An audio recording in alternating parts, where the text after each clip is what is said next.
So I recently went to the doctor and because I had like a lingering sinus infection, it was making my throat hurt. So they gave me antibiotics. They gave me like 10 days. But I mean, I took it for a couple. I already feel better, so I'm just gonna get rid of them unless you guys want some. I'll take some. I'm starting to feel a little sick. So. Yeah, you have a cold, right? So it should make you feel better. Yeah, right. Okay, cool. Yeah, I think I've been looking for something for Nina to snort. Okay, yeah, great. Cool. It gets you up. I mean, the miracles of modern medicine are truly. Share the wealth, really. Come on. Absolutely. We're being greedy over there. I don't know. Everybody's got the flu, and we just gotta take some of these. Basically candy. That's your medical opinion from Two Guns No Ammunition today. We're gonna get started with our video game. You all right there, Chris? We blew Chris's mind. You're supposed to finish the whole round of antibiotics. Yeah, that's what big pharmacy wants you to do, so they can just sell you more. It's unbelievable. Yep. I spent $11 whole on 10 days worth of antibiotics. On bubblegum flavored medicine. No, they're whole pills. Outrageous. Yeah. Growing up sucks. Fish antibiotics is really where it's at. Yeah, it is. It's a lot cheaper. No, Just you know fish what's better? Good. Fish paralyzers. My personal favorite Wait, do they is... actually make those? I don't know, but I made a funny face. Yeah. Rest assured, it was funny. What were you going to say, Chris? I was going to say, I'm a huge fan of the elephant tranquilizers myself. Mm. Steal this from your mom's purse. Whoa. Whoa. I like how it's supposed to be. It just sounds like his mom's hunting elephants. Anyway. All right. Well, shall we tell them who we are? Oh, yeah. This is Two Guns, We're No Ammunition. I'm Big Billy. I broke my tooth this week flossing. What a bitch. Yeah, there's a big hole in it now. I'm kind of concerned. And I'm Chris. Lame. I'm getting cookies. And we're getting cookies. Exactly. We're getting cookies. Yeah, we order. They're being delivered to us. I'm Genevieve, and I believe I just slept for 16 hours. I'm Jake, and I'm jealous. Also, I've been playing Vergil's Downfall, the DLC for Devil May Cry. Ooh. That. Okay. So, our initial topic, I'm going to lead into it, but I'll have to start with a little story. A couple of days ago, I was playing Overwatch, a game that I have grown to like quite a bit. And I always play what's called quick play. It's non-competitive, meaning like there's a basic level up system, so you unlock like new skins, and so skins are basically outfits for your character, and different sprays, little tags you can put in the game, little voice actions, whatever.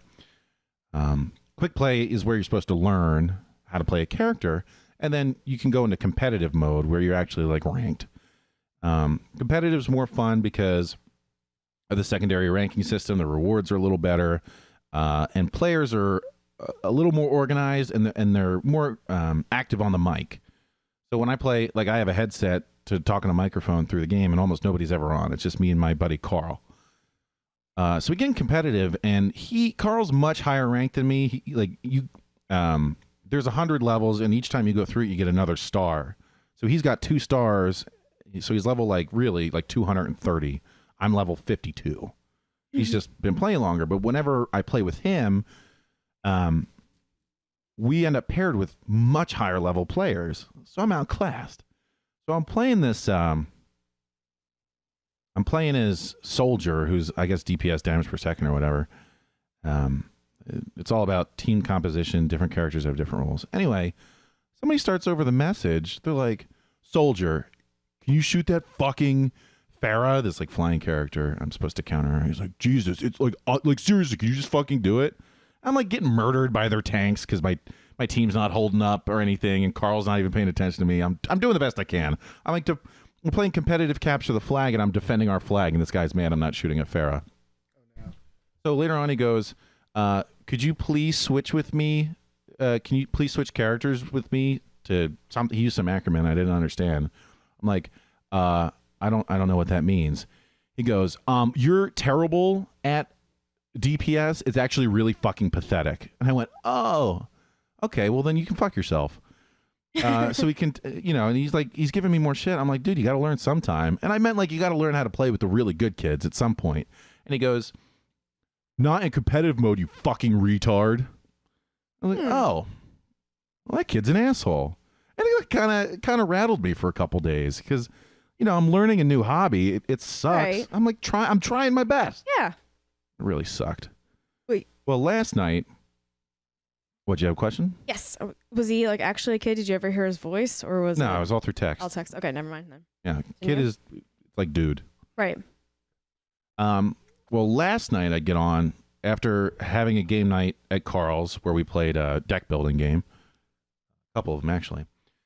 I get on and we jump on at like 11 o'clock and we're like fucking around in quick play because I'm like, you know what? I'm not going to just be soldier. I'm going to develop another character.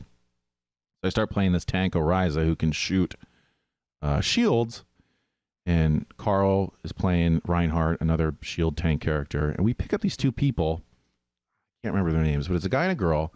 And they're clearly friends. They're roommates. And they're on the mic already in quick play, having a great time. They're just fucking around with each other. We get on and they're really friendly. And they start chatting us up. And it's already a better experience than most of my play on Overwatch is because people are active on the mic. It's fun. Now, when I come from like the days of Counter-Strike. And in Counter-Strike, you didn't have matchmaking. You picked a server. And good servers had a community of regulars and that you talked all the time. I've said this story before. Oftentimes, the gameplay would become secondary to the conversation itself. But so we're on, and there's 4 of us, and we played a pretty good game. So we said, "Hey, let's pair up." So we go on. We have a good. We play another game. We have another good game, and we pick up 2 more players. Just because they like what we got going on. They like the disposition. They like the conversation. They like the play. Well, it turns out we put together a fucking goon squad. All right? So Carl has his character, Reinhardt, has a shield that he carries, and it takes damage, and then he has to let it recharge. My character shoots a shield that's a little weaker, but I can regenerate it, and before it breaks, I can shoot it again. The big thing about playing as tank, though, is you need good health support. And usually when I play tank, Carl's the healer, and he just forgets about me, fucks off somewhere else, and then I die. Well, we had these 2 new friends playing as healers. Well, one of them played as a healer, and she was unbelievable. She was I never died. I almost never died, except when we really got fucked. Because I'm like, oh shit, I'm about to die. And then I would get healed. And then oh, shoot another shield. I back up. I turn on turbo mode, make myself tougher. I'd shoot everybody. And then in shooting them, I would charge my ultimate. I'd throw my ultimate on the ground, which charges everybody's attack up. So this wave of 6 people, I would just boom, boom, boom, boom, boom, boom. We'd shoot them all down. They'd all get charged up. And then they'd heal me more. And then we'd rebuff them. And like I'd have my shield, which is stationary. And right when it's about to break, Carl would take his Reinhardt with his shield, push through my shield. His shield would start to absorb it. Mine would recharge. I'd shoot it in front of him. He'd put his down, charge his back up. So these guys would the other team would get what's called a good push. They want to escort this vehicle through a level along a path. And sometimes they would push us back, and then Carl and I would just march. Boom, boom, boom, boom. And we'd push them back. And then our healer would come in and keep us all like fucking fueled up. And then we had 2 other people playing like support characters that run around the other team while they're distracted by these 2 tanks.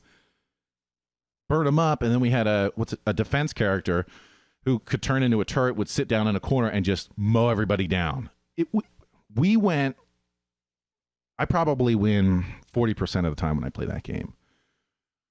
We went, I think, 15-1. We played for easily 2.5 hours, and we went to every different level. And I usually switch between characters. We didn't switch at all.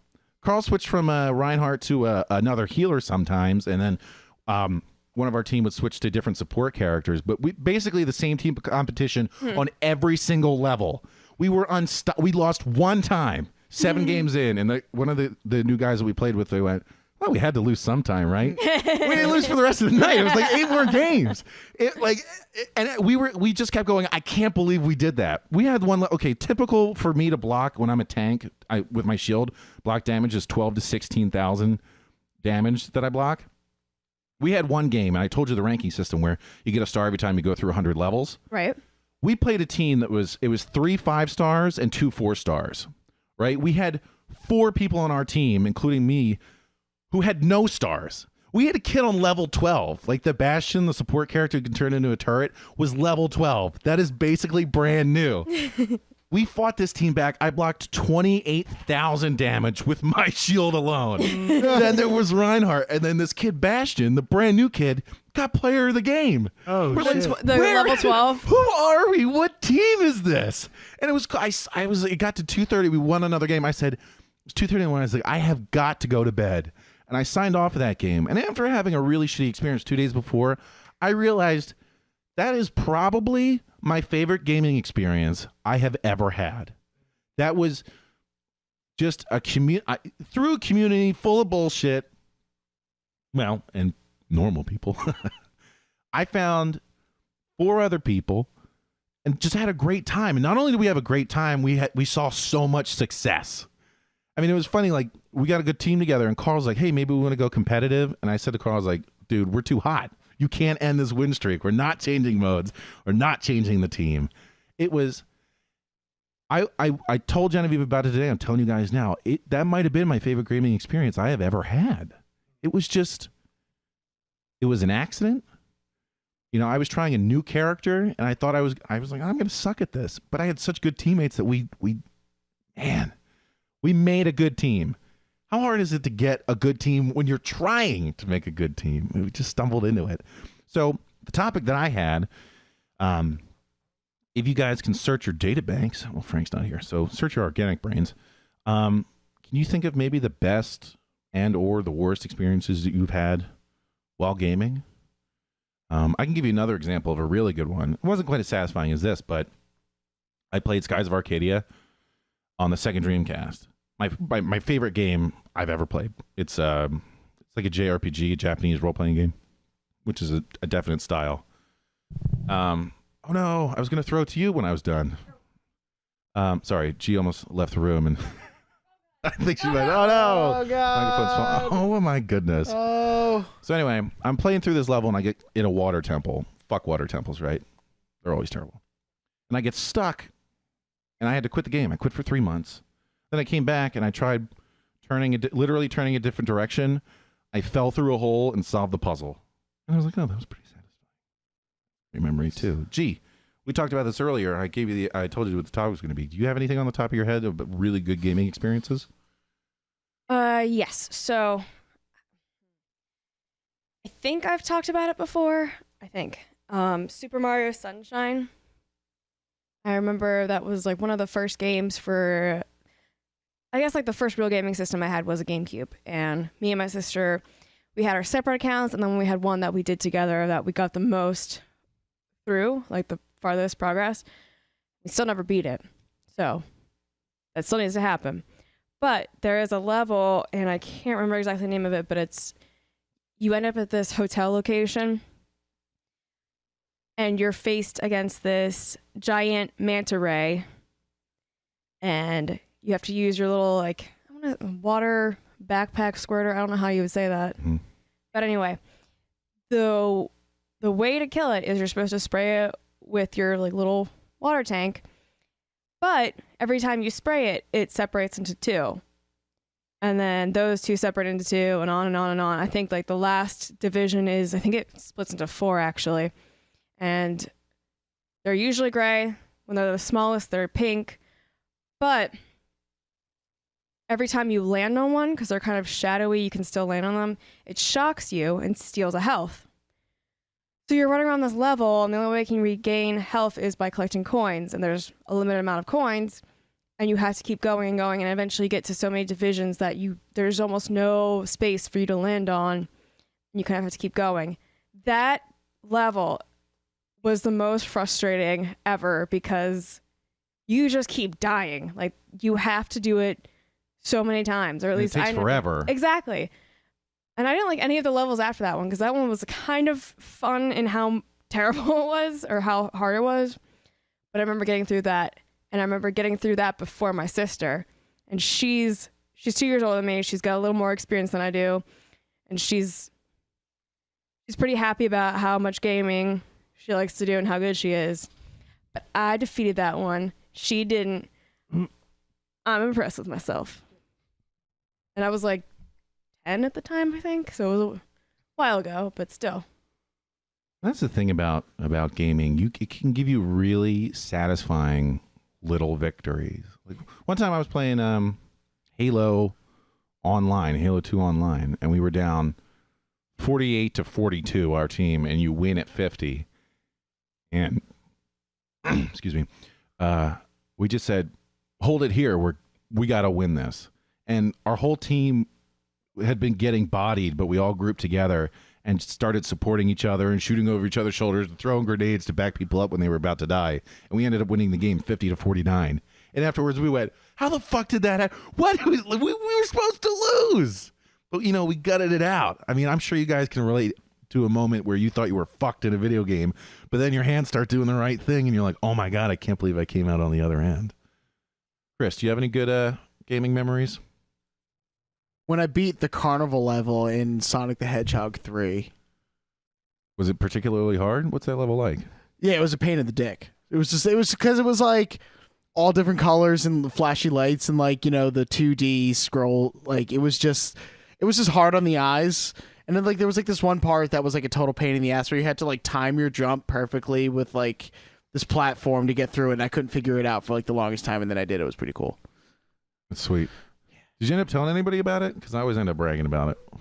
I'm like, no, because I was, no, I didn't really at the time. Because it was like I was like really young at that time. oh, okay. It was on Sega Genesis. Yeah. How about you, Jake? I don't have a definitive moment either way. Not like a elaborate story. Oh, okay. There are certainly lots of those little victories though. Mm-hmm. Moments in Fallout or Counter-Strike or something when I used to play that, where you know you're just presented with, you know, multiple dudes coming around a corner all of a sudden, and then you just dome all of them. Yeah. Bam, bam, bam, and you're like, I'm John Wick. You know, little shit like that feels real good, and then like the same thing happens again 5 minutes later, and you totally botch it and die. Oh yeah. Well, Devil May Cry is a big one for me. I've expressed on the show before that it's one of my it might be my favorite single franchise, just because of the pace and the gameplay.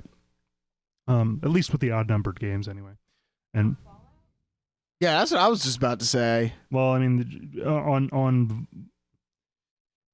product output alone, there haven't been enough Fallout games.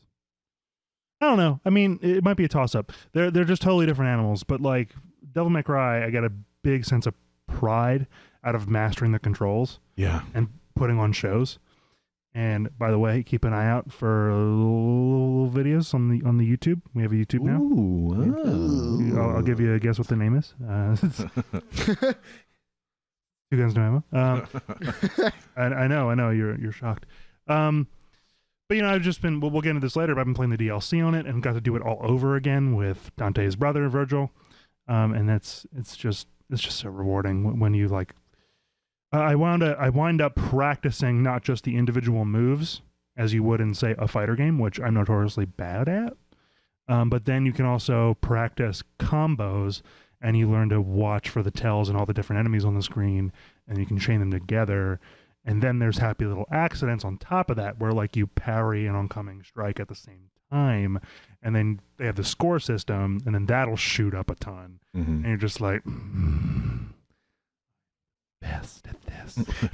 I know this. I get this feeling, especially in online shooters, because I haven't been great at them in a long time. There was a period in high school I'd been playing Counter-Strike for years at that time, and on the same server with really good guys, and I was like, out of like 4,000 people, I was top 25 maybe.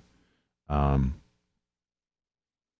other than that, I always, if it comes down to like me against three people, if I'm running hot, even if I just smoked a guy out of nowhere, I surprise myself. There's something in the back of my head go, yeah, you're gonna fuck this up. You always fuck this up. You got to quiet it down, and you push through, and all of a sudden, come out on the other end. Man, it's just neat that the games provide a way to manufacture those little victories in everyday life. You know, I really wanted to say that I could remember specifically figuring out a puzzle or something and feeling really satisfied with it. But I guess all my achievements are like Twitch shooters, mostly because you're competing against another person. I was thinking recently, when I beat my first video game, I can't even remember really what it was. But games used to be, I never thought I could finish them. And then I would beat a game. I remember beating my first game. I was like, holy shit, I beat a video game? They usually beat me. I outsmarted the computer. Right. And now I sort of feel like, I don't know if I've just gotten that much better or games are now consistently beatable. But I find myself getting much less satisfaction when I beat a 15-hour game now. I think there's a lot to be said both ways. I mean, we kind of talked about it, and if we have, and other people certainly have, about the difficulty of games on the whole. And I think a great metric of that is say the health system. Right. It used to be every single game across the board you had a meter, and that meter would deplete. And if there even was a way to get it back, it was through items. Then it became, I guess, with the rise of consoles is like the prevailing theory, where that's quote unquote too hard, right, for the average gamer. Well, that and the popularity of video games as a whole also, where it was less and less of a explicitly nerdy thing, and now it's pretty mainstream. Oh yeah.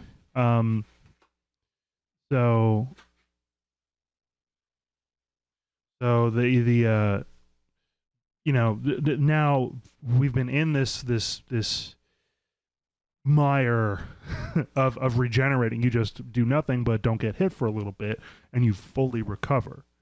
Which, never mind, it's not realistic. Which, okay, video games not realistic in the first place. Whatever, fuck you. It's not challenging, and it only becomes challenging with harder difficulties. And that's kind of a game-by-game basis, whether or not that actually helps. So, fast forward a little bit to Demon Souls, Dark Souls, Cuphead, even Devil May Cry, which, again, I partly fawn over because it has the full spectrum of difficulty modes in every single iteration, from this is way too easy to holy shit, who would play this? And, being able to dial in like that kind of makes up for it, but we're seeing kind of a resurgence of games that just don't give a shit about your opinion on health systems. This is what it is, and you're going to fucking die. And I don't think it's a coincidence that that a lot of these games, and correct me if I'm wrong, but they're pretty adult themed in difficulty, like Dark Souls, big time. Because I think a lot of the people who initially wanted that difficulty back grew up with that difficulty, kind of lost it through. I mean, the first thing that comes to mind for me really is like Gears of War or Call of Duty. Yeah. But even like Battlefield. Because the original Halo had shield regeneration, but under that you still had like set health that could be depleted, right? And then your shield. And they also had a great system of difficulty levels, where Legendary would fuck you right in your nostrils and didn't care about your religion. Yeah. That's what matters, when being fucked in the nostril. As a side note, one thing I thought was great about the difficulties in that Halo series was, you're when I played through on normal, I'd be like, sometimes this is difficult, but the storyline, the invading aliens are supposed to be so tough and scary that they're just shitting down the throat of everybody else in the universe. I'm like, these jabronis, I put them to bed, man. And then you play on Legendary, and then you get friggin' muck-ducked. You get bodied in like 3 hits. Oh, you're like, I can see how they would beat the universe. Oh. But there's a lot to be said for properly scaling difficulty, because, of course, you run into some games that just turn enemies into bullet sponges, right? Right. They change nothing about how much damage. The Fallout and Skyrim or Elder Scrolls series, the recent Bethesda iterations and forward have had that exact problem. Yeah. Big time. Yeah, so the mechanics, nothing really changes. It's just it takes longer. It's like a larger game of attrition. I'll tell you, my worst feeling in video games is when I can't even do anything. At the beginning of my Counter-Strike career, I'm sort of trying to get into Overwatch as I'm ranking up. You run around a corner, like there's a 3-minute round. You get 25 seconds into it, 23 seconds of running, 2 seconds of coming around a corner. Somebody shoots you right in the face. And then you have to wait for the round to end. And you're like, are you fucking kidding me? I can't do anything. I hate it. I hate that feeling. Like, I used to like punch my mouse, which it's amazing that it lasted 15 years. I have a 15-year-old mouse and keyboard. Jeez. They put up with some abuse. you abuse. Yeah, I used to. I don't know if I do that. Maybe I do. Don't tell anybody. But I have one specific. Okay, I can give an example of like a really negative memory, and this was a lot like what we're talking about. I was playing Star Wars: The Force Unleashed, which could have been a great game. The idea being that like you're a star killer. I think you're basically a Force adept. You can use Force powers as a character in the Star Wars universe, and you get to choose which ones you want. More like Jedi powers, or do you want to do Sith powers like shooting lightning or whatever? You know what I mean? So you can develop this character to do all the Force stuff that you ever wanted to do. And the powers are kind of cool, but the game itself was dog shit. And I think that you can sort of underline the problem with it by looking at the enemy types. Every level had the same enemy types, like basic jobber guy who punches you, cuts you, shoots you, or whatever. And then like a ranged guy, if I recall correctly. But here's the thing that you know a game is bad. If every level just has a different variant of a dog enemy. What? Four-legged monster that runs up to you and bites you or whatever.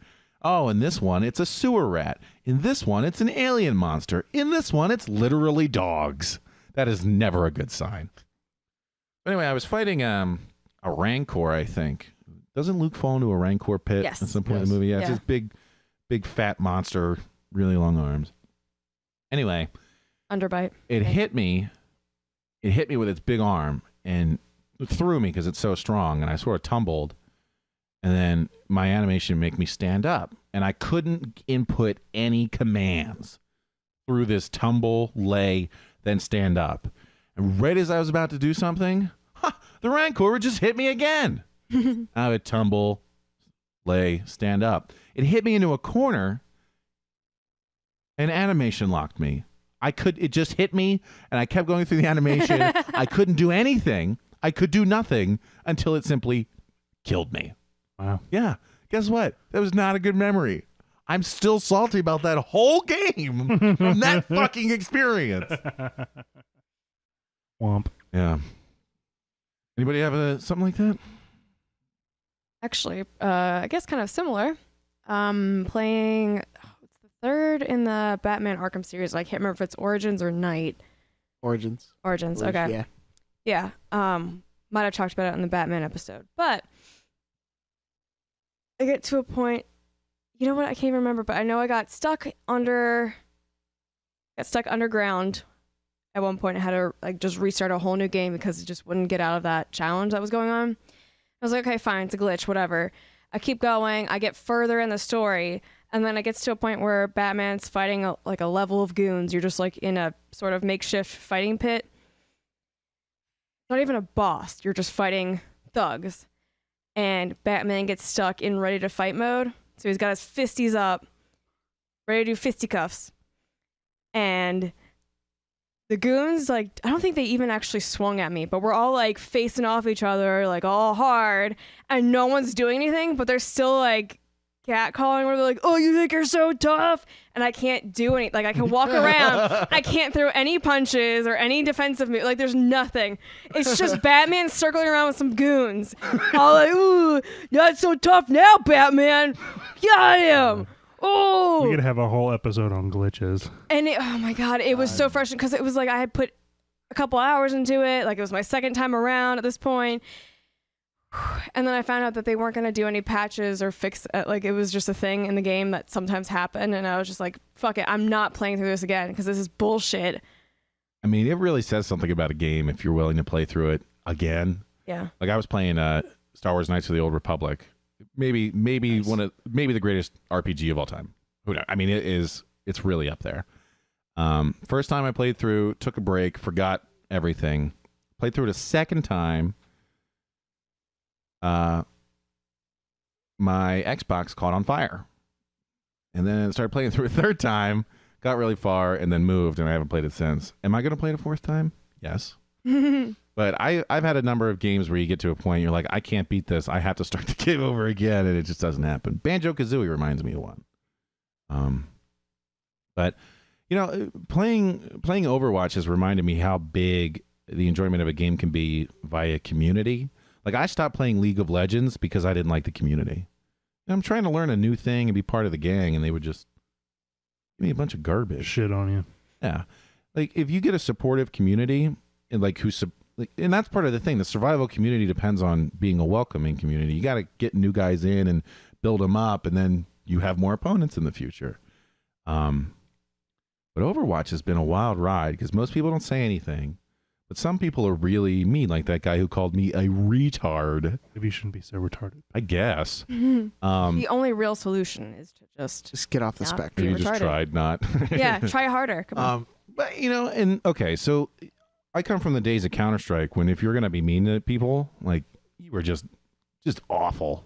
And it was fine because there was it was only regulated insofar as the rules of the server. And, like, if there weren't any moderators on, you fucking do whatever you want, as long as you're not hacking. Right. So dare I say it's a little more old school. And so I get on Overwatch, and a couple of times these guys are whining about some, like, third party being terrible, and I decide to sort of stick up for them. But I'd say something super nasty to the initial person. Like, go fuck yourself, you fucking loser. Like, nobody gives a shit. I bet your family doesn't even like you. You know, something yeah, you know, something really mean. You're adopted.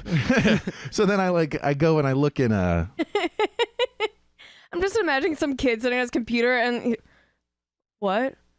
I'm adopted? How does he know? What sources does he have? So I go and there's a way to report players in Overwatch, and I click on it, and it's like hacking, griefing, general abuse. I go, I'm sure I've been reported about a dozen times by now. I've been playing the game for 2 weeks, so maybe I'm gonna cool it down. So this guy comes on, and he's like telling me I'm fucking pathetic and calling me a retard. And I was just like, I gotta get better. I told him to go fuck himself. And then I thought about saying back, like, what a sad person you must be. Take so much pride in being good at a video game more than another person who's trying to get better at a video game that you call them a pathetic retard. Like, I thought about going there, and I said, I don't want to get reported. Why would you get reported for that? Because that's pretty. Well, here's the thing with a user reporting system: anyone can report anyone, even if nothing actually happened. Yeah. So, which would be the ultimate thing to do. Is just start reporting everyone. It's almost a non-starter to even worry about it. I don't know. I mean, I can't really speak to it. I haven't played in a multiplayer community in quite a while. The last big one for me was Modern Warfare 2. A little bit of Modern Warfare 3.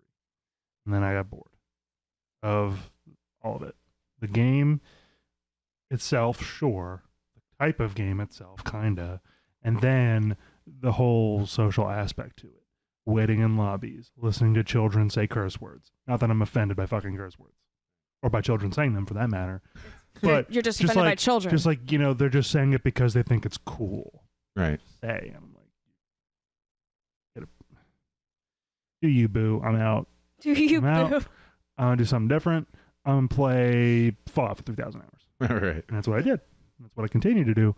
I'm pretty okay with it. But I mean, like, from most of my experiences in when I was more social with my gaming,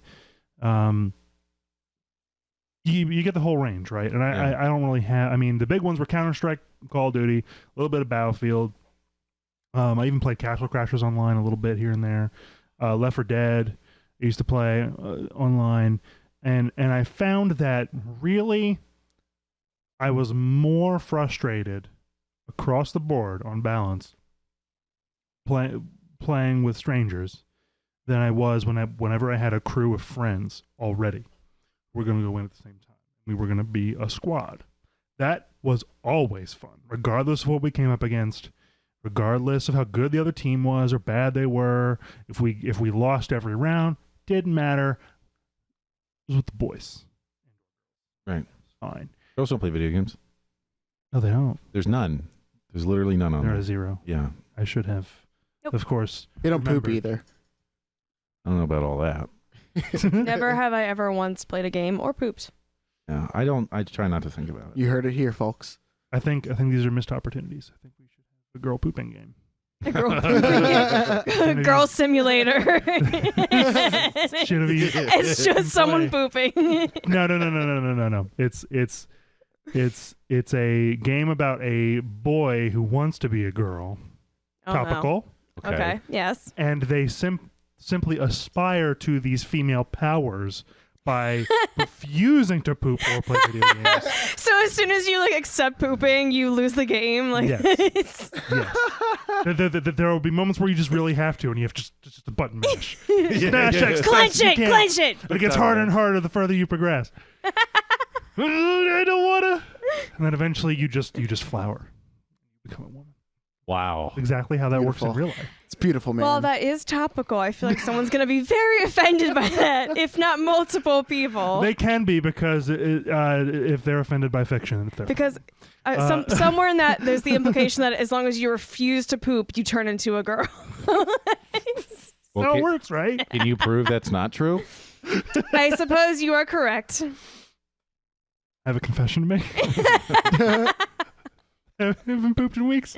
Go for it. Any day I'm going now. for it. Yeah, I was gonna say your breasts are looking really good. I'm in a stage of metamorphosis. To everyone out there who is transgender in any way, shape, or form, I give you 100% full support. I have family who is. I am kidding. Chill out. Jake actually sleeps in a cocoon at night. Also, yes. But at any rate, yeah, there's douchebags, and I learned very quickly to just if someone said, the most I'll give him is fuck you too, buddy, move on, Yeah. shoot him in the face, whatever. Well, we know how easily trolled I am, right? Yes, So it's a running theme on this show. yeah, I could get pretty rattled when people are mean to me on the Rattled. internet. The nice thing, though, in the sphere of video games, is that most likely you have a gun. Right, You can shoot that person between the eyeballs. in the game. In the game. In the game. In the game. To specify. You might be able to do it outside the game, but if you do that, things, and it's just words and not great. laws and Everything jails becomes and shitty and rape just, and complicated. Don't do it. Jesus. Don't Soap do on it. a rope. Poop and soap. And then you lose your girl Mm. certification, so... Girl power Oh my is God. involved Wow. somehow. Somehow. So keep your vengeance to video games, kids. Right. Otherwise, I thought you were might gonna, lose your girl card. I thought you were going to mention now that they have one of the greatest things that you can do in modern PC games is hit the tab button so it shows you the scoreboard, and then take your mouse, right click on somebody's name, and just mute them. Mm-hmm. You mute them. It's wonderful. You can do it in console too, but it's clunky and not always. So the thing that I run into, I try to when kids get on the mic, and I mean typically 10 to 13 Teeny boppers. or tweens, I think they're too. sometimes called, right? Tweens. I try to be more understanding, right? Because they're the future of games, and they're socially, it can be kind of tough to put yourself out there and get on the mic. I remember not being confident. Now, do their high-pitched voices sometimes drive me insane when they won't stop talking? Yeah, but they're trying to play the game right.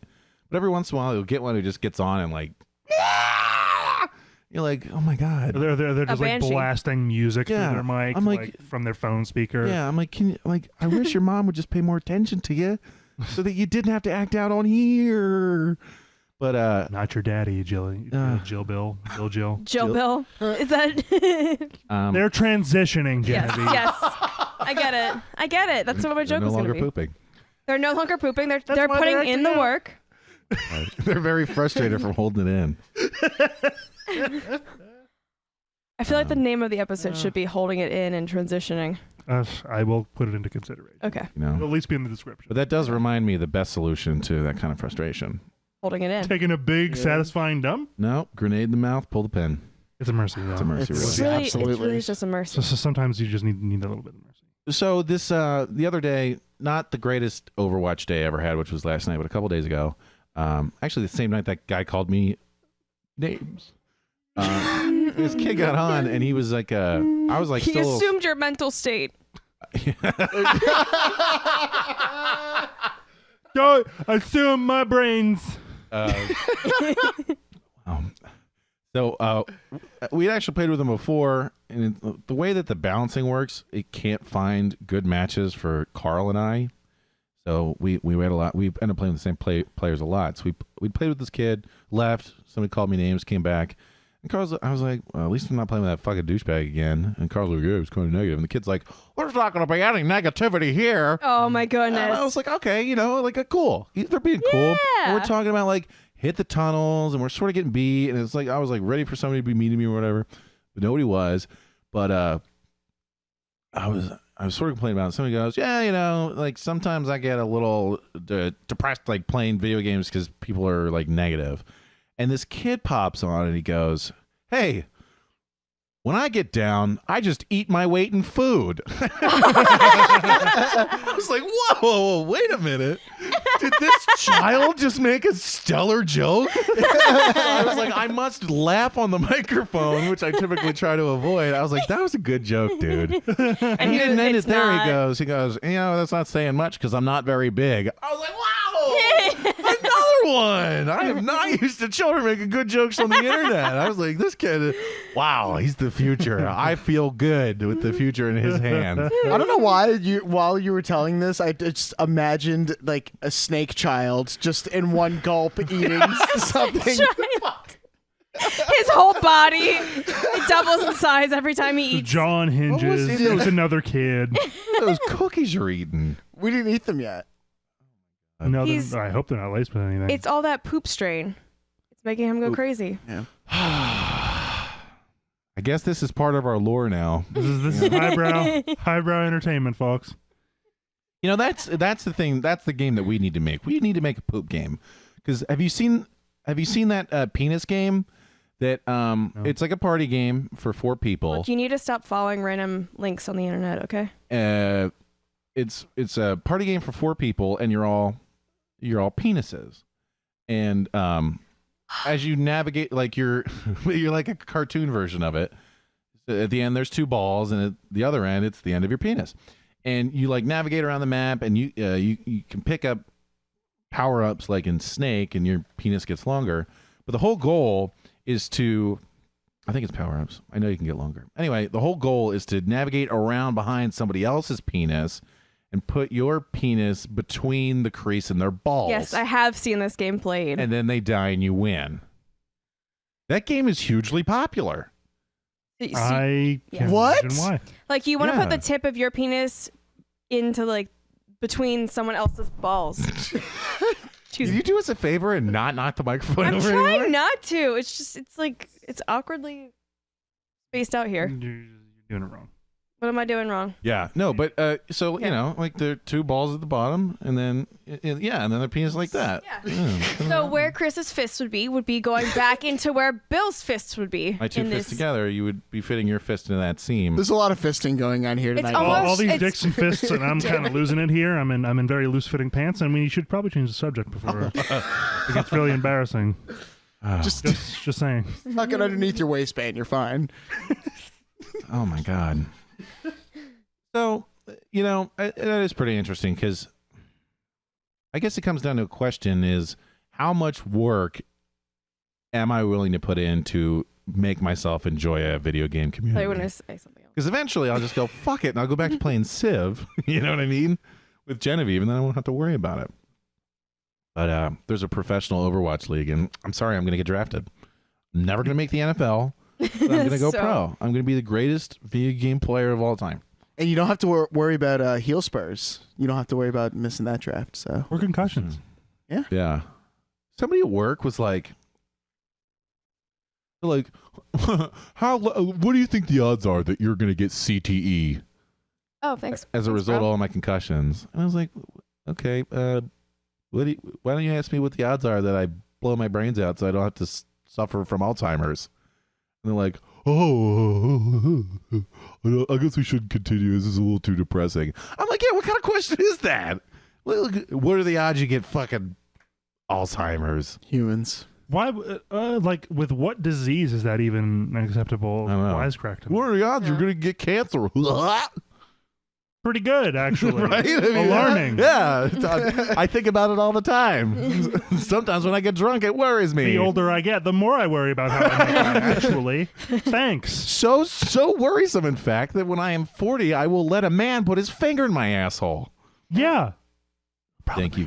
That's not even the doctor. Yeah. Yeah, he's not even- It's just- And then he'll go to the doctor. yeah. I don't know, that's very strange. Whatever. So that's real life community. I guess they mirror each other just fine, right? Real life is like the video games. All right. Anybody else got some good memories?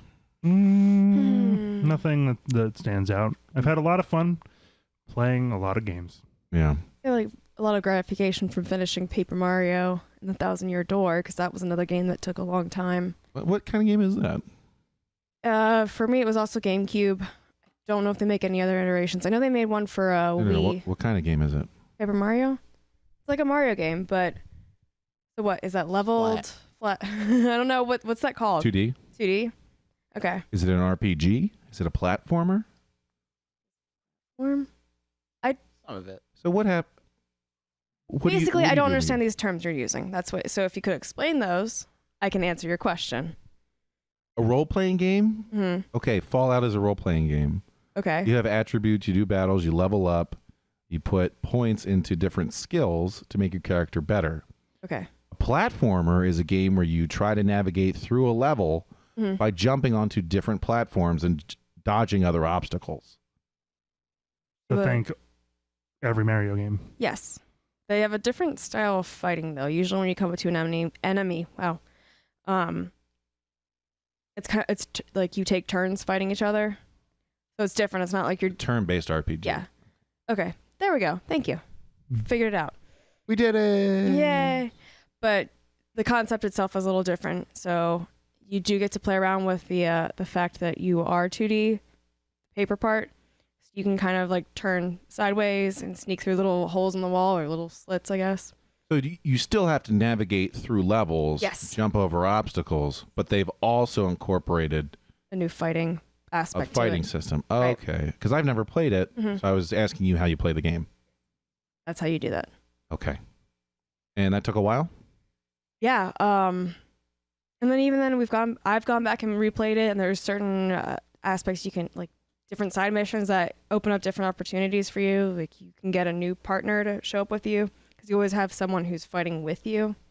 You can switch out your partner. It's an interesting game.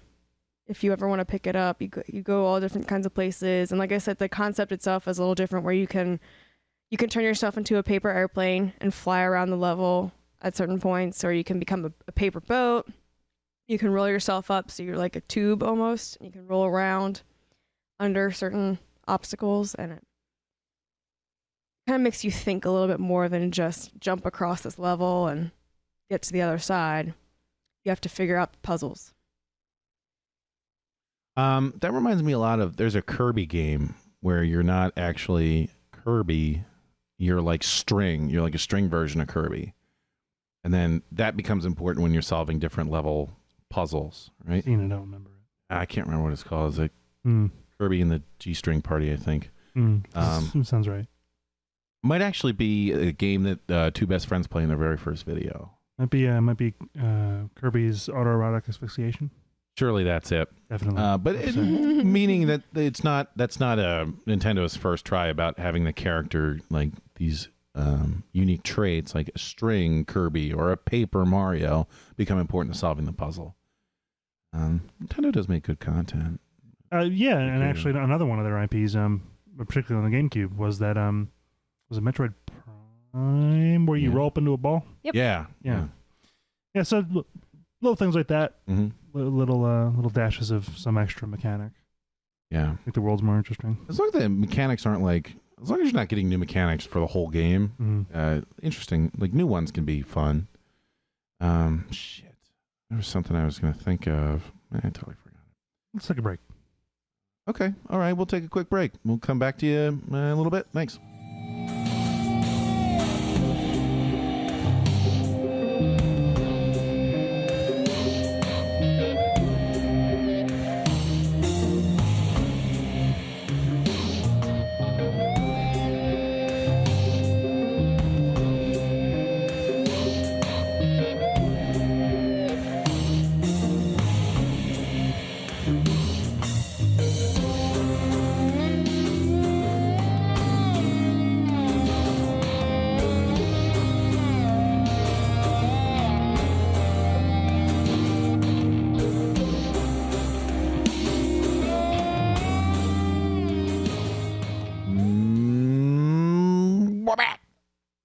We are back. All right, we're back, and we Sluts. well, I guess maybe. I'm Well, I sure guess there maybe might be. sluts, right? There might be one or two out there. Yeah. I listen to the podcast. You're all so- sluts to me. Oh, Oh my! this podcast has taken a turn. It was already turning. Hey, I He's mean, careening if you now. add me, then it's only going to take a turn. Jake's yeah. just Right. becoming bitchy now that he's transforming into a lady. So Listen, you By holding in his poop. holding in holding your his poop poop. gets you real irritated. it's very frustrating. We didn't need to touch on this again. By the way, Frank is here, everyone. Yeah, Yeah. Frank. By surprise, we did Hi, not Frank. know. And speaking of holding in your poop, I'm not going to say I did it on vacation, but there wasn't as much that came out as went in, and I just ate a pipe snaking burrito from Chipotle. So Yes. So We- at some point, We got a geyser just brewing. We gotta get the Chipotle away for Frank. Chipotle away. Are you tired of blood in your underwear? I don't get it. Why don't you just stop eating it? Not everyone has a golden asshole. Two shits, no asshole. we've been over this before, and it's was it 2 coffees, no shits, or 2 shits, no coffee? There are many permutations, all of them valid. That was an old misfire. Bill is just shaking his head. He is very upset. So all of our with new us. listeners should definitely go check out that misfire. That If you, one if we you can't- never we don't listen know to when, another but- thing in your life, it should be all of our misfires. Obviously. Oh boy. I'm bringing the heat tonight. In more ways than one. Bill, there is no recovering. Hard cut. Hard cut. Well, this reminds me of an experience I had a couple weeks ago. Taking a shit? Well, If it's not, you're cut off. I went over to my dad's house, and he has a big bowl of peanuts. And I don't know about you guys, but I just eat the whole peanut shell and all. I don't peel them. I just eat the whole fucking thing. Oh. Dirt, whatever, makes you stronger, but it's because it's covered in salt. Well, I went to bed and went to work the next day, and I had forgotten that I ate those shells until I went to the bathroom. And then I was rather rudely reminded. Did you have a gritty poop? I wasn't going to get into it. I was going to let the viewer fill in the... No, I High in want fiber. to hear about. I want you to describe your poop. Okay, To me. this is game over.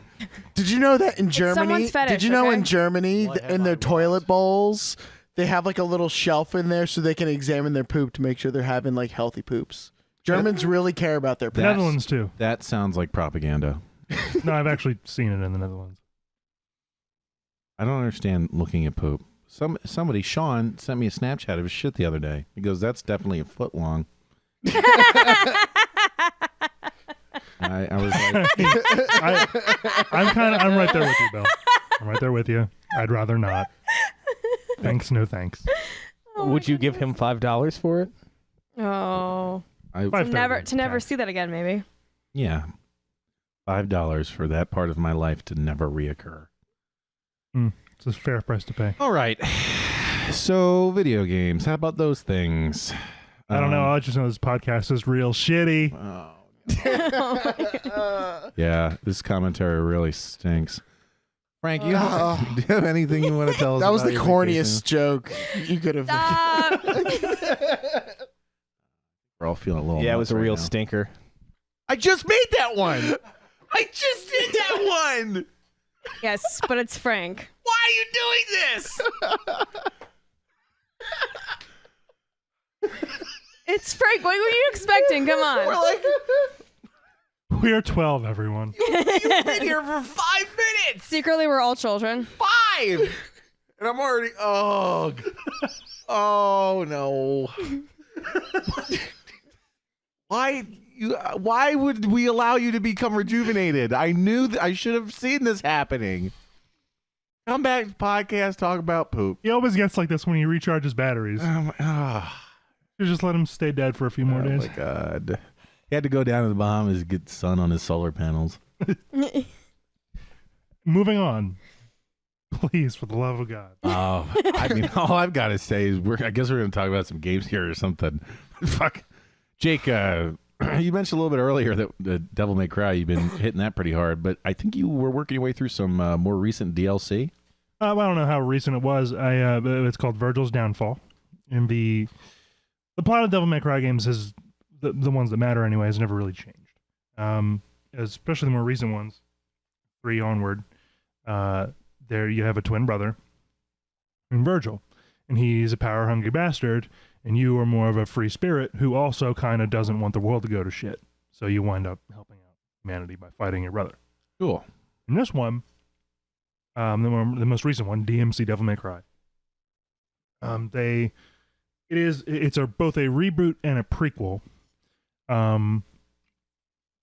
to it's weird. It's dumb. Don't worry about it. Your brother ropes you into resistance against the demons. He's like head of the universe equivalent of ISIS, basically, except they're the good guys. Yes. Except they're the good guys, and they're Wait, what? well, yeah. The government and the whole corporate hierarchy is entirely run by demons who are keeping humans subjugated. Oh. Through things like addictive beverages and shitty television. What about and the what have lizards? Where do the lizards factor The into this? lizards are, in fact, demons. And Yes, they're running the world using gamer fuel. also gay frogs. But But what about Mountain Dew? That's Oh. gamer fuel. Oh, okay. Sorry. Mountain Dew and Doritos. yeah, pretty much. Have you played a game? Do you even? No. So at the end of Definitely it, explains why we cover the first subject of this part of the podcast so much with all the gamer fuel that is consumed. like many great simple games, such as your Dooms of the world, the plot is really there. It's adequate to facilitate the reasons you do the things you do. What matters is really, really awesome, tight gameplay. It's a fast beat 'em up with, I mentioned earlier in the first segment, it goes from you kill everything in a handful of hits and take almost no damage to do not get hit. Don't do it, you will die, right? And everything else you need to hit a lot. like the full spectrum of difficulty. That's what the game's really about. But at the very end of it, spoilers, I do recommend you play the game. Don't let the spoiler ruin it for you. You've defeated all the bad guys, and you and your brother and the human helper who's helped you both through this, through like intel and what have you, are looking out at the wreckage, realizing that you're free of the demons, and then your brother says something to the effect of, "Sweet, now we get to rule." And you, Dante, are like, "What? Come again?" And he's like, "Yeah, we're gonna be like good rulers, but definitely rulers." But definitely rule. And Dante's like, I'm gonna fight you unless you change your mind. And he's like, I'm not. And they fight. And the final boss battle, as it has been, or as it was in Devil May Cry 3, which is similar, except the brothers already hate each other in Devil May Cry 3. In this one, they hit that point for the first time, and they fight. And it's a really hard battle. And then you spare Vergil's life after having whooped his sorry ass. Ugh. Whooped. And he disappears in another dimension. Well, Vergil's downfall is the aftermath. He winds up in kind of I think the first mission is called Personal Hell. And you are now Vergil. You're all like haggard and beaten up, and you're badly damaged. You've lost all your powers, and you go.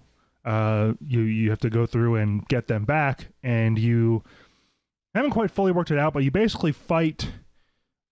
In addition to more demons, delusions that you're having of the people the Vergil's having, of the people in Vergil's life.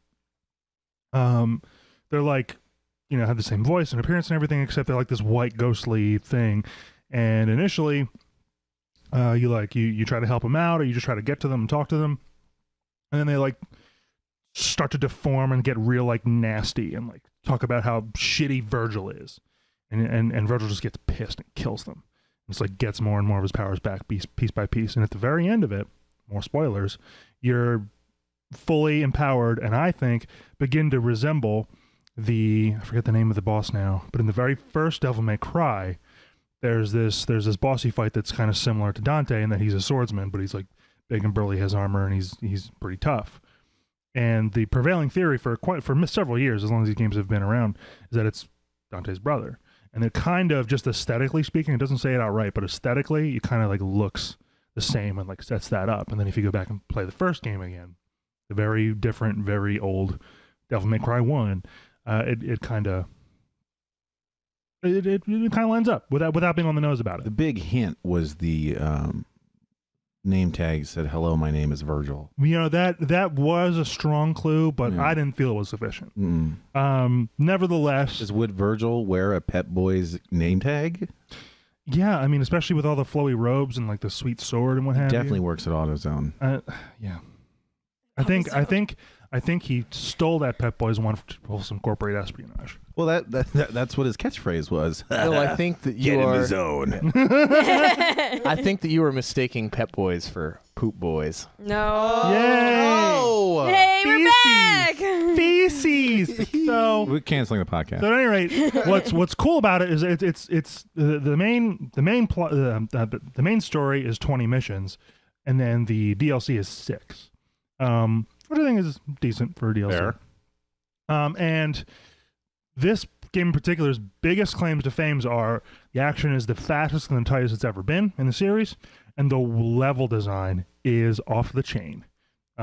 Just lots of just otherworldly, like the world breaking apart and you having to navigate through it. Like mind bending, like, you know, shifting in where gravity is actually pointing, and they really expand upon that in this. Totally like 100%. Well, maybe not 100%, but like 100% new, like level design, all in the same, very much same aesthetic, but brand new environments, gorgeous, and a whole new moveset. Playing with Vergil instead of Dante. A little more limited because they even established in the main story that Dante's kind of the stronger one and Vergil's the smarter one. So he's not as fast per se. He doesn't have a wide array of weapons. But He watches Rick and Morty. he watches Rick and Morty, so he's super smart. And he's more of like a... His movements are less...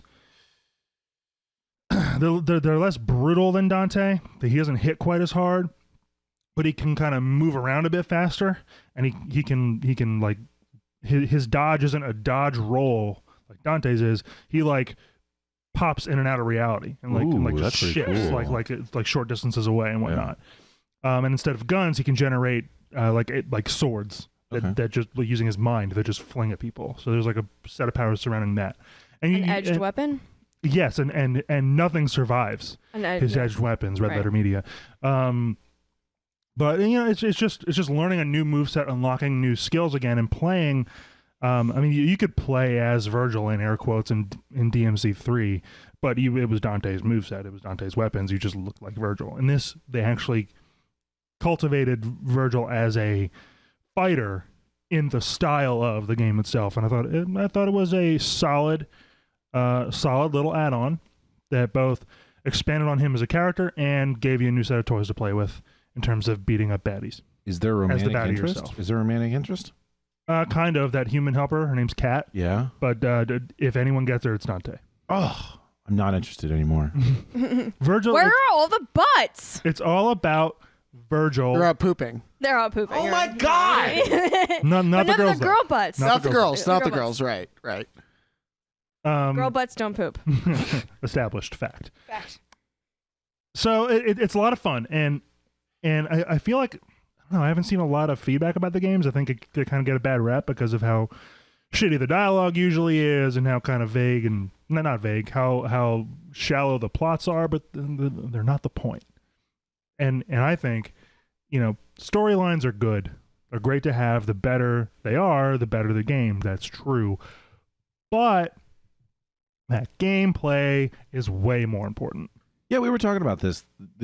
There's a whole realm of games where the story only exists to simply not get in the way, right? It's good enough that whatever, you know what's going on, but its biggest attribute is it doesn't get in the way of playing the game. Right. Yeah. And I think in the case of this new iteration of Devil May Cry, newish, it's a few years old now, but even that story, which really only exists as a framework, is interesting enough. And it's not a new one. It's the 5th game. The story hasn't changed. Okay?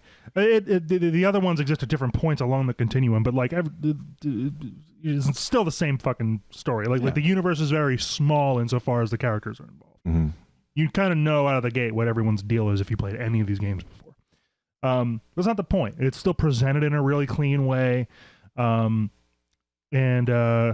The this is definitely, I think this is the most polished game in the series. I highly recommend it if you haven't picked it up yet, and it's dirt cheap. The definitive edition is the version that comes with the DLC. So what is the appeal of like polished controls? My sort of definition is that when I think that I should be able to do something, the game then behaves the way that I expect. You hit a button and you got the result you were told you would get. Yeah, it ends up being, I wouldn't say instinctual, but once you start to learn the basics of the system, the rest of the system grows from naturally from that baseline. I mean, for me with this, especially with the Dante character in the main game, you learn moves kind of one by one. You unlock them one by one. You gain more weapons one at a time, learn those moves, and it kind of, there's just that basic practice. But then the more you play, and I've played quite a bit, the less you think about the button combos, unless you're trying to do something really crafty, because that's part of it is styling. You get points for creatively dispatching your enemies. So it still comes up in that, but generally speaking, you just associate the button combinations with the desired result. It sounds really fucking obvious and on the nose, but and it might not bear explaining, but I think games don't always deliver that with the same kind of finesse that a game like Devil May Cry does. It's just fast and clean, and I'm going to use this weapon for crowd control. I got a bunch of weak enemies around. I'm going to use this weapon, this moveset with this weapon. We'll bunch them together. And then I'll break out the heavy hitter that has a little bit of an area effect. And now that I have all the little guys bunched up, I'll do this combo that'll hit all of them at once. And then spread them out again, and then do the same thing. I want to drag that one in and kill him. I want to evade that one. He's about to swing on me.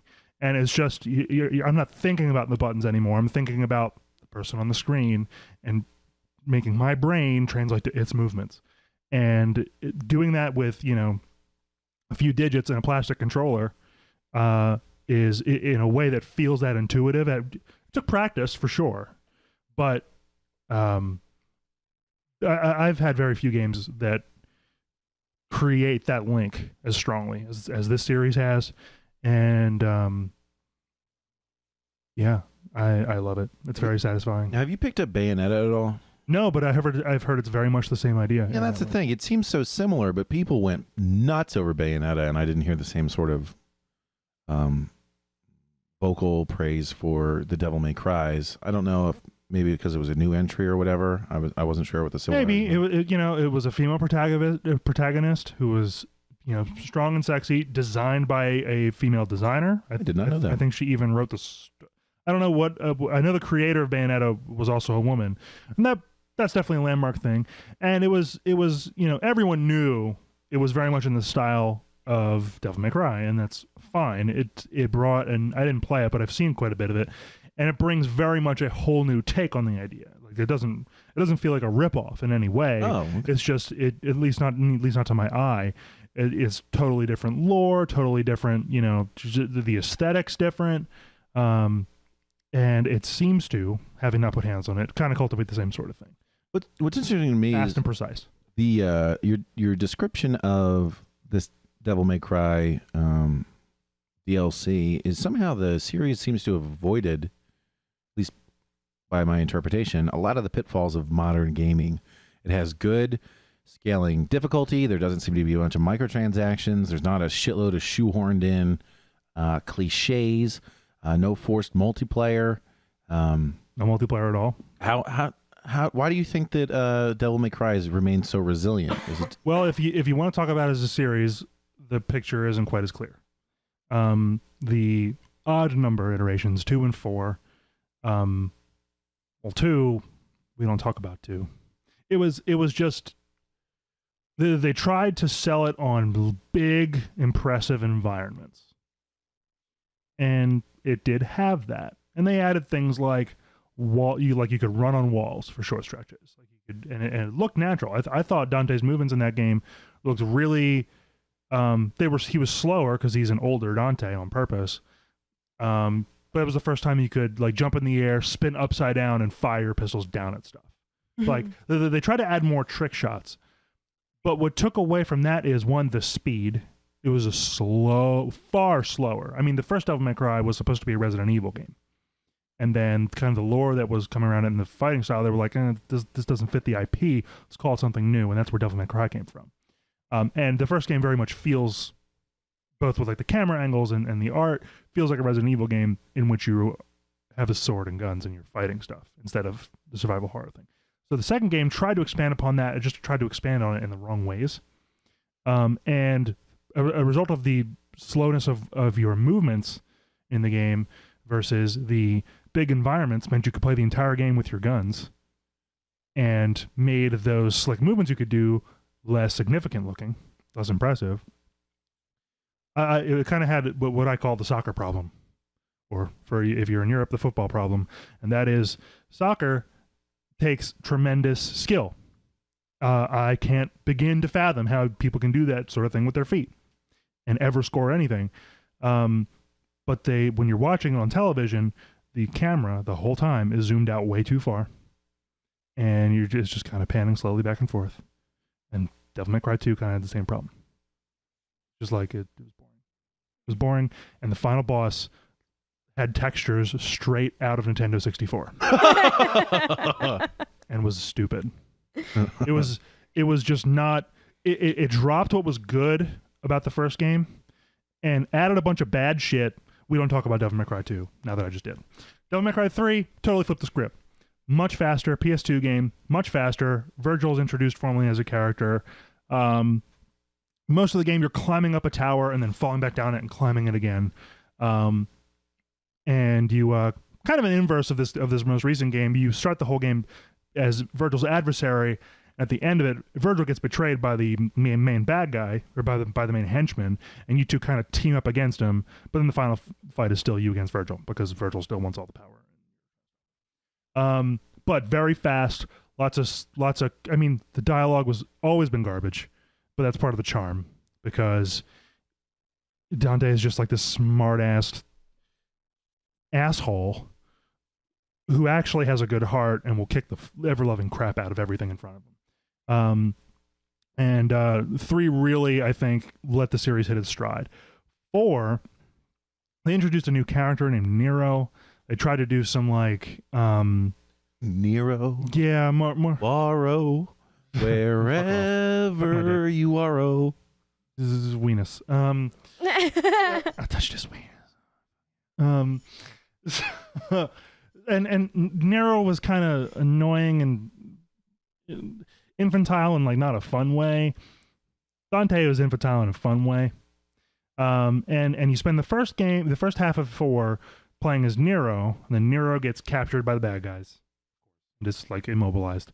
And now you're Dante, and you're gonna play through all the same levels backwards. man, It was lame. The story was dumb. The enemies were dumb. It wasn't bad. It wasn't as bad as 2. And it was still the controls were there. The fighting aspect was good. It was worth playing. I don't regret it. I've played it several times, but it didn't have 3's magic. And this one came along, still released by Capcom, but a British studio actually. Is this where he got his new hair? New hair, whole big controversy. Now his white hair is black instead, and who gives a shit? His red coat is now blue with red accents. Who gives a fuck? This most recent iteration by far plays the best. The dialogue is not shitty for a change. That's exciting. It's actually witty and well done, I think, because it was the game was made by a British studio who understand the English language.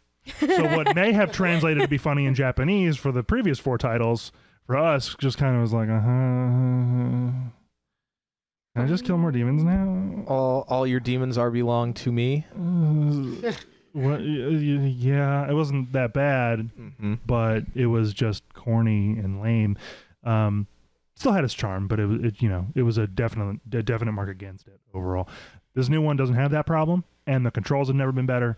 The enemy variety is great. The difficulty spread is the most refined, I think, of all of them. Like, as in, there's more tiers of difficulty. Other types of challenges, things like turbo mode, where you can just turn the speed of the game up 20%. Oh. What? Bullshit. Things where I mentioned a style system before. It goes from D to triple S because A isn't good enough. So A is like in the middle. and there's a mode called is it hardcore? No, it's called must style, where enemies only take damage if you're styling S or better. That's pretty cool. So it's like, you know, you have to work up there before they even feel it. You know what I mean? Stuff like that. Hardcore mode where you have a thing called devil trigger, where in the previous games you would like transform and you get faster and stronger and have different moves. In the new iteration, you don't get faster, you get much stronger, and for Dante at least, you suspend all your enemies up in the air. They just like, you can just fuck them up for the life of your magic bar, or unless you turn it off. There's a mode where that doesn't have that effect, where you get stronger, but your enemies just kind of stagger for half a second, and then they're right back to hitting you again. There's a difficulty where the enemies all spawn with their devil trigger active, so they can't be staggered. They're much harder to grab.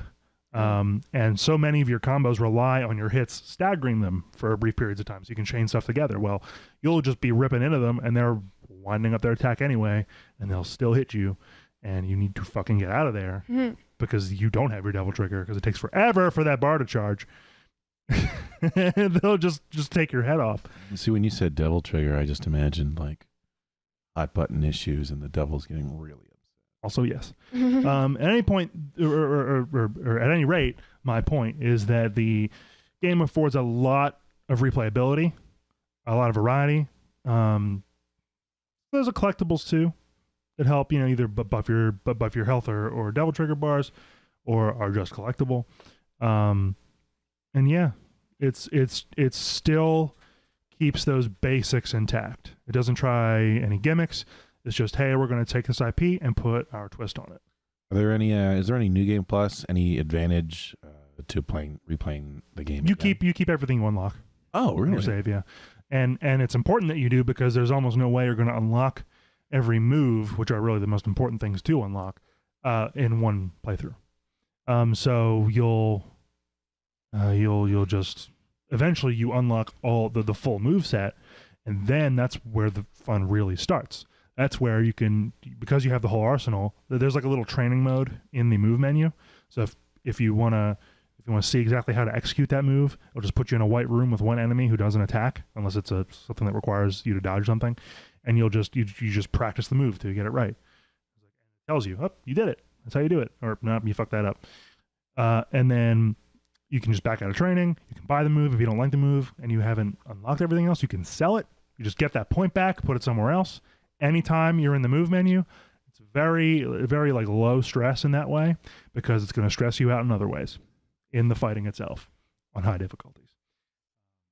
Yeah, and it's just basic where it needs to be, complex where it needs to be, and I think a lot of fun. Any talk about when the next iteration's going to come out? I don't think so. I don't even know how long the interval was between this one being announced and it coming out. I think if they're even going to do another one, it could be a while. I mean, is there a reason they wouldn't? I don't know. I honestly haven't looked into what this game's success looked like, how it was received. I know there was controversy about Dante's hair, because they're all fashion queens, but the game itself is the best iteration in my opinion, in terms of everything I care about in the game. Very cool. And what did it run you? I forget what I paid. It was closer to after its release, but I believe, Chris, you bought it recently. Didn't you get the definitive edition? Yeah, I think like $20 or less? I think it was like less than $20. I think it was $19.99. Wow. Yeah. Worth it? Oh, absolutely. What did you think of it? Oh, it's amazing. The controls are so smart. I thought they were like, because like there's what is it, the angel trigger and the devil, and that's each stick, but it's like or each trigger on your controller. So, and the moves don't change. Like it's still the same combo buttons, but like you get like a different move set or different weapons depending on which trigger you have down. So it's like really cool how you can like vary up every. It makes it so easy to like string combos together while switching weapons too. I didn't know like that. It's nuts. That sounds awesome. Yeah. Very. I mean, on our Doom episode, I gushed about how it was one of the first things I said about Doom 2016 was that the controls were perfect, or what they needed to be, and I think the same is true with Devil May Cry. more The style so of than game, yeah. yeah, more so than even previous iterations. And kind of sort of explain that a little bit more in terms of the lore. The first 4 games, Dante is half human, half demon. This game, they changed it so you're half angel, half demon, and you're what they call a Nephilim, which is a Nephilim. A Nephilim. That's the same word they cream used to for that. describe in Diablo. Yeah, it's from it's a ubiquitous Yeah. kind of religious mythological slash it's from ancient Greek mythology. I think. Yeah, I think it is. I don't remember if it's Greek or not. Roman, I forget. Yeah. But and as is a lot of the lore. I mean, the names Dante, Vergil, Nero. These all come from classic the Classical classic. mythology. Yeah, like so there's that running theme throughout all of them. So what happens is you have like a big dumb sword, not like a Buster sword level of dumb, but it's huge. It's a large sword, and that's your main thing. It is an edged weapon, and it is an edged very weapon, and nothing dangerous. survives. It's very dangerous. And then you unlock angel weapons from your mother's side of the family and demon weapons, and then there are 2 of each, and you switch between them using the D-pad. That's just toggles, right, left, right. And then the up on the D-pad toggles your firearms. Dante gets pistols, a shotgun, both of which are in all 4 games, and then in this one one where you can hit enemies with darts, and then on command detonate those darts. So the more darts you get in one enemy, the bigger the explosion. No Barrett 50 cal? No. The first game had a grenade launcher, but and a harpoon gun because they were underwater levels. Very weird. But with this one, so I don't. So what you can do is, because the weapon switches are just the tap of the D-pad that's right by your one thumb, and then you activate an angel weapon with the left trigger or a demon weapon with the right, and then pretty much your Y, X, and B buttons have defined, like, they don't really change too much between which weapon you're on. Then it's just a matter of, okay, I'm going to use the one angel weapon as a scythe, right? And it's used for like close-ish crowd control. Doesn't do as much damage, but sweeps a lot of stuff in. So I'm going to do a couple moves with that, get everyone real close, and then once they're all close together, I'm going to just switch triggers and hold B for a second, and have like there's like a Hulk hands weapon, like the demon fists. It's one of the demon weapons, and the one like right trigger, hold B for a second, you'll punch the ground and everything explodes. So the point being, you have these different, each weapon, while doing damage in different stylistic ways, serves an actual purpose, and you can figure out how to have them complement each other to tackle specific situations you find yourself in, and it's just kind of up to you. So that's the style that you're talking about. Like, Yeah. you have all these different scenarios that you can sort of puppet after each other. Exactly right. And it's what you decide to do. Another real easy one. The other angel weapon are these glaives, and they're just like basically a central disc with several blades coming off the end of it, and you have a pair of them, and they kind of you throw them around and they like duplicate or I guess quintuplicate or whatever, however many, and you can use those for more. That's the lowest damaging melee weapon you get, but it has a very long reach and can pull stuff into you. So, and it'll also put stuff in a straight line if you, depending on the melee combo you use. So you can just group, just corral enemies together, and then once they're all where you want them to be, or you can pull them in straight to you so they're just right up on you. Then you go to the shotgun, and there's a move you can unlock where it's a double barrel shotgun, but somehow you can fire it 3 times. There's no ammo limits, by the way. You just spin the sucker around and blast everything around you with shotgun blasts and blow everything away again. Just like slick stylistic shit you can do. So you just pull everyone in, bang, bang, bang, and then they're all just in horrible pain on the ground. Nice. Yeah. So and those are just 1-2 punches, and there's a gazillion more, but you can get into much more complicated strings where you're grabbing enemies, jumping off of them, grabbing them again. You can pull enemies in or pull yourself toward enemies with either trigger and the X button, which is normally your shoot. So you can launch an enemy in the air, pull yourself up to him, jump off of him, pull him up, jump off of him again, pull him up. You can just fuck physics. You can just and then you can grab the fist weapon again, punch him as hard as you can, straight into the ground like 30 stories. Then you can grab your guns and just start spinning And of course you move slow because gravity doesn't matter to you. And you just start spinning and firing downward at everything beneath for like 20 whole seconds if you want to. Or you can stop and just like slam down on them with some type of melee weapon. You just have this toy box, and your job is to kill things. The move list is quite long. It's I remember like unlocking all of it. And I was like, oh my god, there's just like so much here, and then there's like different levels of each of those moves on top of it that you can unlock too. So there's like a lot of unlocking, but it's all worth it. It's amazing. Mm-hmm. Have you played through the whole series like Jake has? No, just this one, just the new one. What made you pick this up? And Seeing Jake play it, it was just like a lot of fun. I just wanted to play it. Did you beat it? Yeah, and I played through the DLC too. How long did it take you? About 2 weeks with poor scores, but no, it's hard. You have to practice the way Jake does to be good as Jake, obviously. That's but pretty wild. no, it really takes a lot of. You got to play it a lot because he makes it look easy, but it is quite difficult. But once you get it, it's fun as fuck. And for that reason, it feels just that much more satisfying when you hit that triple S on a combo, that maximum style score, because you're just fucking people up. It just hits me right in the feels. My question: does the Angel trigger have a grenade option? Mercy, unfortunately, is not one of the things you can deliver in the form of a hand grenade. Well, 0 out of 10, literally unplayable. You're right. I think I've been wasting my life. You're holding the microphone to your mouth, Frank. Are you going to say smiling something? while standing. You're standing in a room of sitting people. Well, I'm only standing because I was on a plane for a lot today, and I'm busting a tail. You're gonna get a Quit blood bragging, clot. okay? We get it. Jesus. Chris? I didn't hear what Chris said. I You only said heard you're going to get a Richard. blood clot. Oh, yeah. I mean, but that's because I've been holding in my poops. Oh, You'll get the growth status one day. Why One did day. I ever throw you the conversation? God damn it.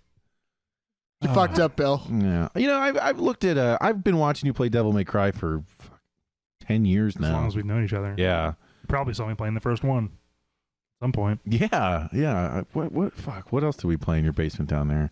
I think A lot of Halo, a lot of Grand Theft Auto San Andreas. I think we played some Star Fox Some too. You know what? Some Star Fox. I played San Andreas on the plane today. They have a mobile version. You can get it on tablet, Android, iPhone, whatever. Oh, no shit. All your mobile devices. And I think it's like $5. It's awesome. The original? San Andreas. Oh, San Andreas. Yeah. And it's like the whole game. The controls are not ideal because it's just, I mean, it's a touch screen and they're trying to do what they can. But man, it's fun. I mean, that game is awesome. And it's the full game. I feel like Frank's doing stand-up over here. Yeah. He's like walking around and gesturing. Well, yes, he literally is. Yeah. I just flew it on a plane today. Yeah, exactly. My arm's tired. What is the deal with airplanes? It might be stand-up, but it's certainly not comedy. As we laugh at it. Why the hell was that game so loved? I mean, everybody loves San Andreas. That's my favorite one by far. And I mean, I poured a lot of time into GTA 5. Poured even more time into GTA 4. But I don't know. First of all, I think the map was by far the most interesting for San Andreas. You had compared to 3 cities instead of 1. And you had all the space in between, too. It was the most pure sandbox, I think, of all of the GTAs, at least until 5. And while 5's map was very large, I still think it at least felt a lot smaller than San Andreas. They could have put a second city in there. They could have. But I think it was the interplay between all the cities where, they kind of each had their own distinctive storyline. You had a good storyline in between all the cities and then a good storyline to wrap them all up. There was also the whole aspect of it being not in... It was basically around like Rodney King. Yeah. But not literally. It was just in the same... It was the early 90s. It was definitely supposed to be emblematic of the Rodney King riots. Yeah. But there's a part in San Andreas where I was rioting and you have to deal with it, insofar as you can. And you grow up as a gangbanger. Yeah. And like you were always a scumbag in these games, right? Of other stripes. I think mainly like I never played 2. I played a little bit of 1, but I never followed the story. Yeah, I don't remember the story. There was a game the old top-down Grand Theft Autos. There was one set in London. That was the first one, I think. No, that was That was not. There was two. No, there was not important. Point being is you're always a criminal in these games. But what hadn't yet been done at the time was just the pretty well-known struggle of the black inner city gangs in Los Angeles, and that's who you were. That was CJ. You had Samuel L. Jackson playing the dirty cop. The dirty cop. Yep. Yeah. And you had a gang, the Grove Street families. Officer Tenpenny. Yep. And you had to take turf against other gangs, and then you kind of moved up the criminal ladder from there. You know, it was just a new angle on it. I remember playing the one before that, Grand Theft Auto Vice City, and I really enjoyed that because it was set in the 80s. Was that Miami? Yeah. It was Miami. Yep. Yeah. And the music was dope. It was a much smaller map, but I thought it was really richly populated. It was. Yeah. Very heavily based on Scarface. Yeah. And in the end, you eventually like take a mansion that's just like his, right? Yeah. And you have a big fight there as the final fight. Mm-hmm. Yeah. I actually accidentally skipped the final cutscene because this was before like the end of games now. If you hit X, it won't skip because people used to skip it all the time. So I never saw the end of that game. But, you only played it once? Yeah, I'm not big on replay. I used to have a much better memory about this stuff too. Back when my head wasn't full of all this consumable media. So I was like, I wouldn't want to play it again. I already got all the fun story out of it. But now that you mention it, was right. I mean, it was basically a guy who wanted to be big time, and he got in a crime to do so. Right? There's not really anything compelling about that. The more I think about the story about CJ from Grand Theft Auto San Andreas, I mean, I guess it was pretty compelling. It was also true with that, but I think it leaned more heavily on real world events and gave you a shitload of stuff to do. And I think there was a lot to be related to in his character. Yeah, I think the story really helped because I think it was probably the best story of all of them. I thought the like in Grand Theft Auto 4, Nico's story, it kind of felt a little forced. Parts of it for sure. Yeah.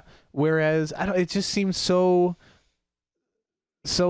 natural. You've got this guy who moved to Liberty City, but New York. His mom died. He comes back home. He finds all his boys from growing up are like kind of losers. It's like his old gang fell apart, and they want to get it together. Like they want to restore glory to their hood.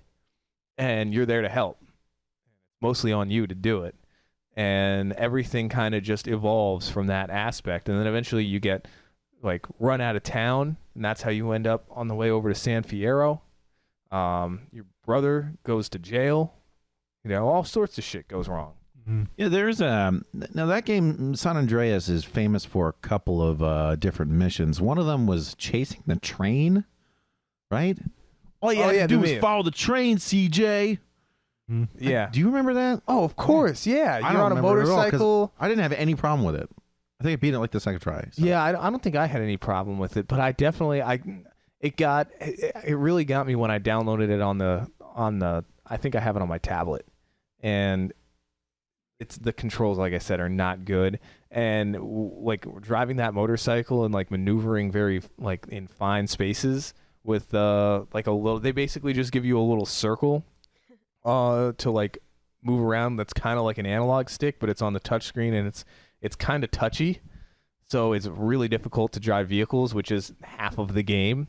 Yeah, and that's the thing. Like the controls in Grand Theft Auto 4, where driving a vehicle was terrible. Yeah, San Andreas stepped it up. Yeah. Well, it's San Andreas. If you lose that, 4, it was at least. I mean, every car was a fucking boat, but I got used to it. And coming out of that into 5, where it was drastically improved, it was an improvement. But I mean, yeah, San Andreas was definitely very solid with the. So you had to catch the train, whatever. I did that, but then the other mission was flying this RC helicopter. Mm-hmm. You had to shoot down RC planes or something like that. Oh yeah, from the groove. What was the name? Zero was the guy, right? Yeah. The radio control nerd guy. Mm-hmm. Mm-hmm. I thought that was a really fun mission. I never beat it. I literally never beat it. It was the only thing I had left to do in the game, and I couldn't beat it. Huh. It was so fucking tough. You know It what? definitely took me a couple tries. You know what missions I always remembered the most were the ones where you're working for the guy that is like the CIA guy or whatever, and then eventually you go steal the green goo from Area 69. Escape on a jetpack, which Yeah, you didn't have for the rest of the game. Yeah. That jetpack was awesome. That dude, and I'll never forget the dog fighting that is with planes, because you could actually fly planes for a change, whereas the previous games you couldn't. I remember because what I would do is I would eventually I would get the World War II plane that just had machine guns, and I would fly over Area 69. That gets you an immediate like high wanted level. I think it was like 4 out of 5, or I think you get all 5. maybe. But Area 69 has these missile batteries, and they'll try to shoot you down with missiles. And I just got good at dancing around them and not getting hit. And then once you hit 4 out of 5 at least, if you're in the air, jets scramble, and they'll try to shoot you down with missiles. And I'm in like a World War II prop engine plane shooting down. I guess they were F-16s ish, maybe F4. They 16s or 18s probably. Yeah, and you know they would fire a missile, and I'm dodging the missiles from the ground, and just seeing how long I could do that dance without getting shot down was just like a game unto itself. It was so much fun. And then you could put on. I think the default radio station was like the classic rock in that World War II plane, in that like P-51 or whatever it was. So you're just listening to like Leonard Skinner, just dogfighting in the air. It was What was the loss between San Andreas and GTA 5? Because GTA 5 was a really good iteration, but it didn't quite have the same magic. Can you put your finger on it? Because I sort of felt like, not that Rockstar ended up too up its own ass, but by that point it had a really well-established sense of humor. So everything that we got, to me, seemed sort of expected. I don't know. I don't think I can put a finger on it. I liked 5 a lot. I liked 4 a lot in its way, although it probably had the most problems of the 3 games we're discussing. But I really liked 5. I think I was definitely expecting, for how much they tried to play up how big that map was, a little more than one large city, to be fair, with a lot to do, and then one massive desert with some things to do. Desert doesn't really entice me as a game space. I mean, there's fun things to do in the non-city portion of the map. There are, especially if you get your hands on any of the decent off-road vehicles. I'm a particular fan of the BF injection. Always have been since GTA 3. But every form it takes. And with the car modding system, you could really make your cars special. And I would fuck off in the desert with the BF injection. One of my favorite things to do still in GTA 5 is to just get some type of fast car with like a bunch of, modded up all the way, max armor, max engine, this, that, and the other, looking real slick. And just because there's one big ring road that goes around the entire map, and just gun it as fast as I can around the ring road and drive by people. I try to snipe other drivers while they're driving their cars, because when you pull it off, it's so great. And just get that one level up, and now you're still doing the same thing, but with cops on your ass and barricades in front of you, and you're just trying to keep going fucking fast and keep hitting people in other cars with bullets while going really fast. It's really, really hard to do. It's really hard to do, but it's just so much fun. And eventually you blow up and you die, and you ribs spawn at the hospital, and you're like, oh, that was a good run, or oh, I died way too fast, or I think the magic of all these games is independent of the missions and independent of what you're told to do, just exercising your freedom. See, that's probably why I didn't replay the games, because that didn't really hold any appeal for me. I mean, it did for maybe like 5 minutes. I was like, I want to do more story. Tell me a story. Now, did GTA 5 have like treed mountainous regions? Because I'm pretty sure San Andreas did. It did have some just north of the city. Yeah, and I mean, if you look at, contrary to your opinion, I am a big fan of deserts. I love the desert. I love the scenery of the desert. I love fucking around in the desert. There's pretty much like I would be living in the desert right now, barring a few minor things in my life. There's so much sand. Yeah, but it's the good kind of sand. Right. It's coarse. It gets everywhere. Anyway, so the GTA San Andreas had both the desert in between, like all around Las Venturas, like in between Los Santos and Las Venturas, and then it had like the Central California hickland wooded area between Los Santos and San Fierro. And I thought that was a pretty good dichotomy of stuff in between the cities. And I think that is definitely one thing that GTA 5 missed, is you had everything going on in the city. And it's almost like they kind of hit the uncanny valley with realism in GTA 5, where it's like, you know, you do all this ridiculous shit, but they try and make the whole system, like, I don't know, they try and make the world feel a little too real. And they just didn't quite get over that uncanny valley hump. You know, we talk, of course, about the uncanny valley referring mostly to the graphics, where something gets close to looking realistic without getting there, and then it kind of creeps you out for being close to but not quite real. And the world that they built around Los Santos in GTA 5 feels like it's in that, like, the best way I can describe it is kind of like Skyrim, where like it gets all these tiny little details right that build up to a very immersive world, but there's nothing that really brings you into it. And like GTA San Andreas, that, I mean, given the area and the technology limitations at the time, didn't have the ability to get all of those really tiny little details right, especially when you're talking about trying to squeeze 3 major cities into one game, representative of 3 very large American cities today. You're not going to get those tiny little details in there that you get in modern games. But it had, I don't know if you want to call it an X factor, maybe it's just the story, you know, maybe it's just the mechanics and the story working together to bring you in and to look past all those missing details. But it made it fun to interact with that world. And GTA 5, it had a decent story. Most people were pretty pissed about the ending because it just kind of ended out of nowhere, and you're like, oh, that's it. But I can look past that, because for a while I thought it was a pretty good story. I really liked the interplay of the 3 characters, and I thought they did an incredible job fleshing out the characters. I thought they told great stories for all 3 characters, and they did a really good job developing all 3.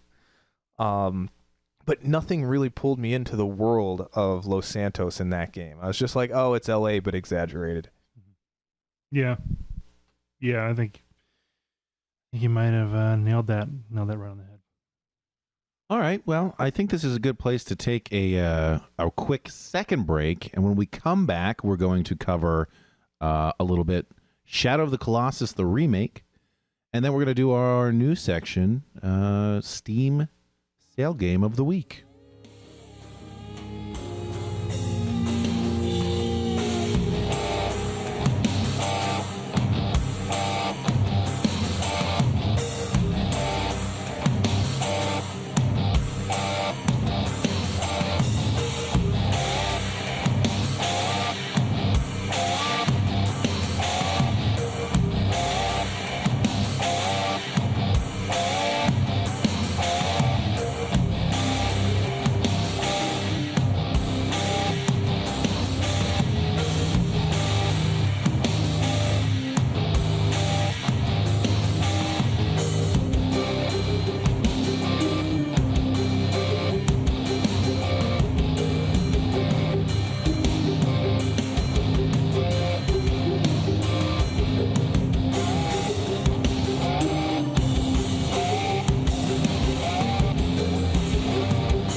Ate at Chipotle in Philly, pooping for the man every night and day.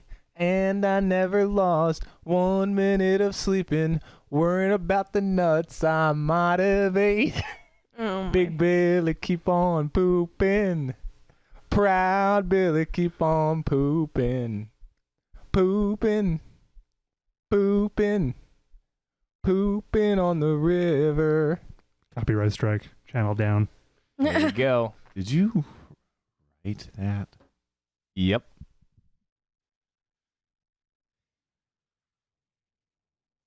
You ever wonder what Hitler would have done if he hadn't led Germany and gassed all those people? Oh, I would have made a bunch of shitty art. I'm pretty sure he would have written that song too. Specifically about you? Frank is also known as Robo Hitler. I forget this. He killed Chris. Chris isn't here anymore. Oh, right. Chris If is you're gone. wondering, Chris is dead. Well, he's not gone. His body's still here. He's with us in He's dead. spirit. Yeah, exactly. He's just dead. Okay, so He's already starting to smell. has anyone in the room ever played Shadow of the Colossus? No. No. Is anyone familiar with it conceptually? No. No. Please Okay. explain. I believe Shadow of the Colossus came out in 2005. Originally a PlayStation 2 game, I think. It was an interesting entry. I would almost call it a new genre. But then again, I can't think of many games or any games like it since. The big thing being that there are no enemies in the game between bosses. None. The story is like your girlfriend or your childhood female friend or something. I don't know. I wasn't really paying attention. This bitch. Yeah. Full disclosure, I didn't play it. It's actually pretty fucking hard. It would have taken me a long, long time. I just watched a playthrough of some people who played the remastered version. And this is what I gleaned. Your girlfriend or whatever is like dead. And in order to bring her back to life, you need to kill like 16 colossi. Now, a colossus is some sort of living creature that is part giant mammal with hair and shit and part ancient ruin. Oh my God, here we go. Sorry, I don't know why that Did was on. you set your alarm just to interrupt the podcast? Yes, I did. Tremendous. Interrupt podcast at. It wasn't the Oh, alarm. She no. actually went into her ringtones and picked it so it would play. You are popping bubble wrap. It's okay. My microphone was off. All right. So, so these things are actually really, really, they're huge. In-game, they're huge. 10 stories tall or whatever.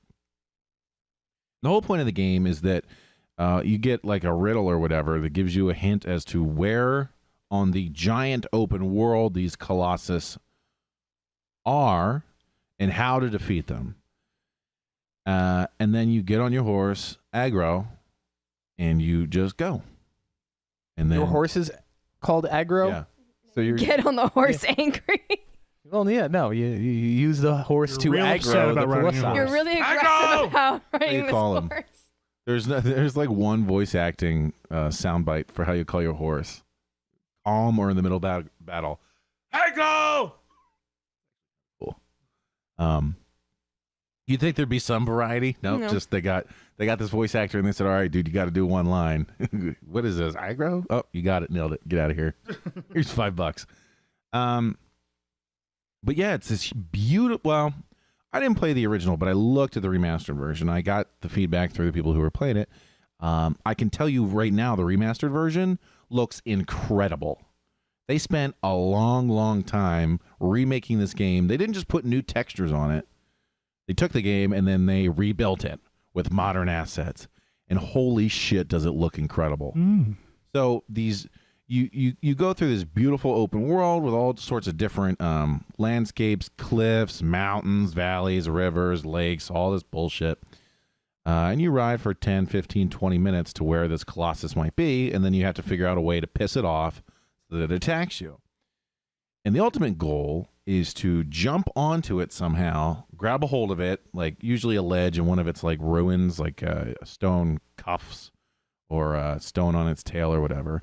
And then you climb up it, and you use your sword with some sort of divine light to find weak points, and then you stab the Colossus in its weak point until that one gives up, and then you stab it in its other weak point, and then it just dies. So I have not heard of another game that is 100% boss fights. I think I have. I just can't remember it. Well, They're few and far between. That's that's what this game is. I think it's just 16 boss fights, with the final boss being a colossal Colossus that's like 400 feet tall. It's like half god, bound to the ground, encased in some ancient ruined prison that you have to fight. It's tremendous. These monsters are, of course, they're based on like real life stuff like gorillas and bears and other monsters, but the fur, so you like climb up the ruin, and the ruin's all covered in water, and the light effects are incredible, and then you grab onto the fur, and they try to shake you off, so you got to hold on to the fur, and then you can crawl up a little more, and they do different environmental stuff to try to knock you off. Sometimes they'll try to brush you off, sometimes they'll try to hit you against a cliff wall, sometimes they'll dive underwater. It's just 15 varied enemies in a way that I've never seen. And you would think, well, maybe this is boring. I mean, there's not really a lot of platforming. You just go to where they are, and then you figure out how to beat them. But it looks great. It seems to handle great. And it tells a really interesting story. The most interesting part, so I was watching two best friends play it. Wooly was on. There had leaked years ago a script for a movie for Shadow of the Colossus. Yeah. So instead of like saving your friend because of whatever reason she was dead, which fit with the lore, and your horse, Aggro, in the game is like your best friend. You've known each other for years. They saw fit to, in the movie script, have you steal the horse from this girl's dad, and then her dad is a raging drunk who kills her by throwing $1 million babying her against like a wall in the barn in a drunk rage, and then you have to kill a bunch of monsters to bring her back. You said $1 million babying her. I was like, why is she fighting a wall? And then I realized what you meant. I'm like, that's a weird thing to demand of your child. Be like, please punch this wall. Yeah. What a terrible, terrible story. Yeah. Like why? When people read his, I don't know. I'm glad that movie didn't get made. Oh yeah, and the dialogue was like something out of Final Fantasy. It was like, hey, what are you guys looking at? You want a fair fight, or you're not gonna get one with me? The whole game, there's like zero dialogue. The only person who talks is like this, otherworldly voice that gives you a hint about to where the Colossus are, where the Colossus that you're about to fight is, and how to do it. Your character just shouts aggro. There's not like two people having a dialogue with each other. Nobody talks the whole game. The whole movie could have been that way. Just point at shit. Just point. There was a movie called Six String Samurai. Great, kind of bad movie. And the main characters are a dude with a guitar. He's in like a suit, like an old beat up suit, and he's wandering through the desert trying to get to the next city to play his next gig. And on the back of that guitar, he has a katana just duct taped to it. The scabbard is anyway. And there's, he kills villains on his travels. And during his travels, he saves a little kid, the main protagonist. And the kid, having nowhere else to go, starts following him. He doesn't want the kid. The kid is like, no, I'm coming with you. Except they never speak, that I recall. The little kid says nothing. He just kind of goes, That's it. And I think at one point they come upon a family who tries to talk to them, and neither of them speak.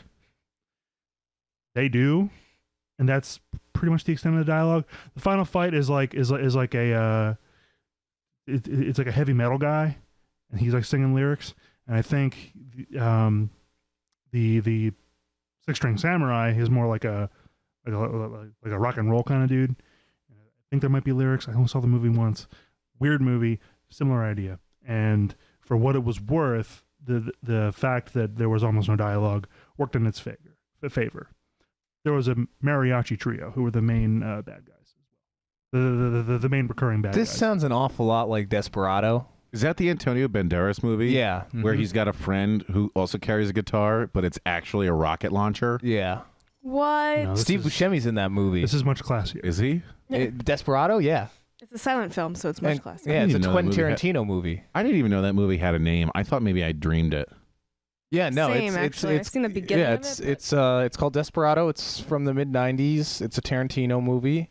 It is? Yeah. I'm pretty sure it's a Tarantino movie. He's in it, so I'm assuming he's Well, he's been directed in it stuff too. without directing it. Really? I didn't know that. Well, then it might not. He might just be in it. I thought that since he was in it that he directed it too. I mean, it's been probably 15 years since I've seen this movie, but yeah, it's Antonio Banderas. Steve Buscemi has a small role in it. Robert Rodriguez directs. And Joaquim de Almeida, or de Almeida, Salma Hayek.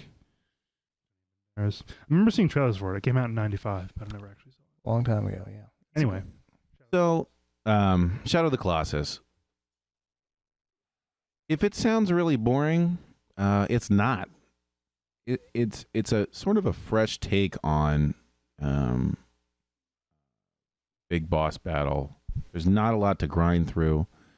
You're sort of experiencing just a beautiful overworld, and in a way, I think it sort of builds between the player and the horse the same relationship that the main character is supposed to have with the horse, Aggro, right? They're supposed to be old friends. And it builds that because the horse is always there for you. And there's nobody else. There's nobody else in this world except for your dead girlfriend. And, you know, the character, it's interesting because you get to the point in the game where the character is working hard to save this dead girl. But your horse is the one who's been your companion the whole time. So you feel more attached to this horse than the girl. And part of it is because, you know, when you get off your horse, you can just whistle and then or yell Aggro, and she comes running every time. You're like, fuck, I'm fucked. I gotta get out of here. There's one Colossus. It's like a big turtle that shoots fireballs at you. And you're like, oh fuck. The only way to get out of there is call your horse friend. Guess who comes in and saves you? Your horse Aggro. friend. Exactly. That's how you travel all over the world. So it's one of those. I mean, I can think of another silent movie that was pretty good. It wasn't completely silent. It was like Driver. A lot of that was just like how the characters interacted, which gave the movie substance. And I don't know if it's so much that the viewer in this instance, the player is filling in their own sort of they're setting a framework and you're filling it in. It's like one of those things. You know, in a horror movie, a lot of times it's scarier not to see the monster, right? Because then you imagine the scariest thing that you can think of. Right. and then when you do see it, it's a horrible rubber puppet. Yeah, and you're like, oh, wait a minute, that's not scary at all. But this game sort of takes advantage of that. Now, there's certain things that you can collect, like you can get salamander tails or lizard tails off these lizards. You murder poor little lizards, and you take their tail, and it increases your stamina.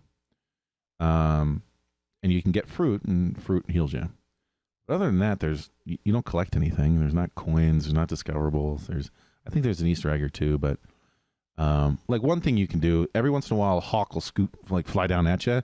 If you jump off your horse at the right time, you can grab onto the hawk and like sail over the world and stuff. You know, I didn't buy it until this hawk thing. So Yeah, the hawk I'm is really pretty cool. believing this world.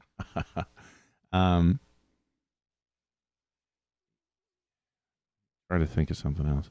So the landscapes change quite a bit. There's like grass plains, there's open hills, there's obviously mountains and watery areas, and they're in this remastered version. It's a PlayStation 4 game. It seems to fully take advantage of the hardware.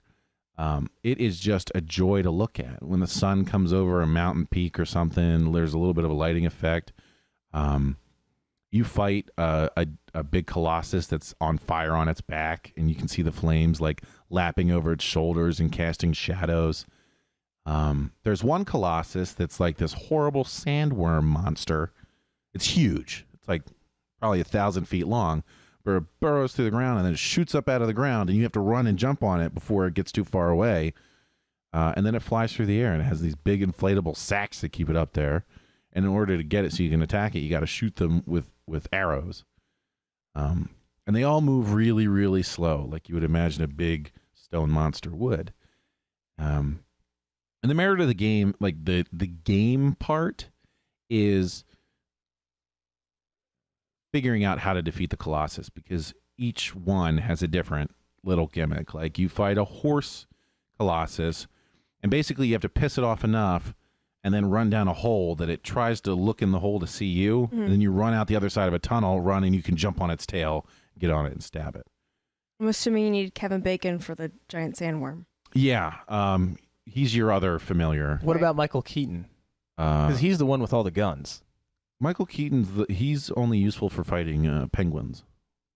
But in Tremors, he was Burt Gummer, who is, I'm pretty sure, me and Jake's like favorite person ever.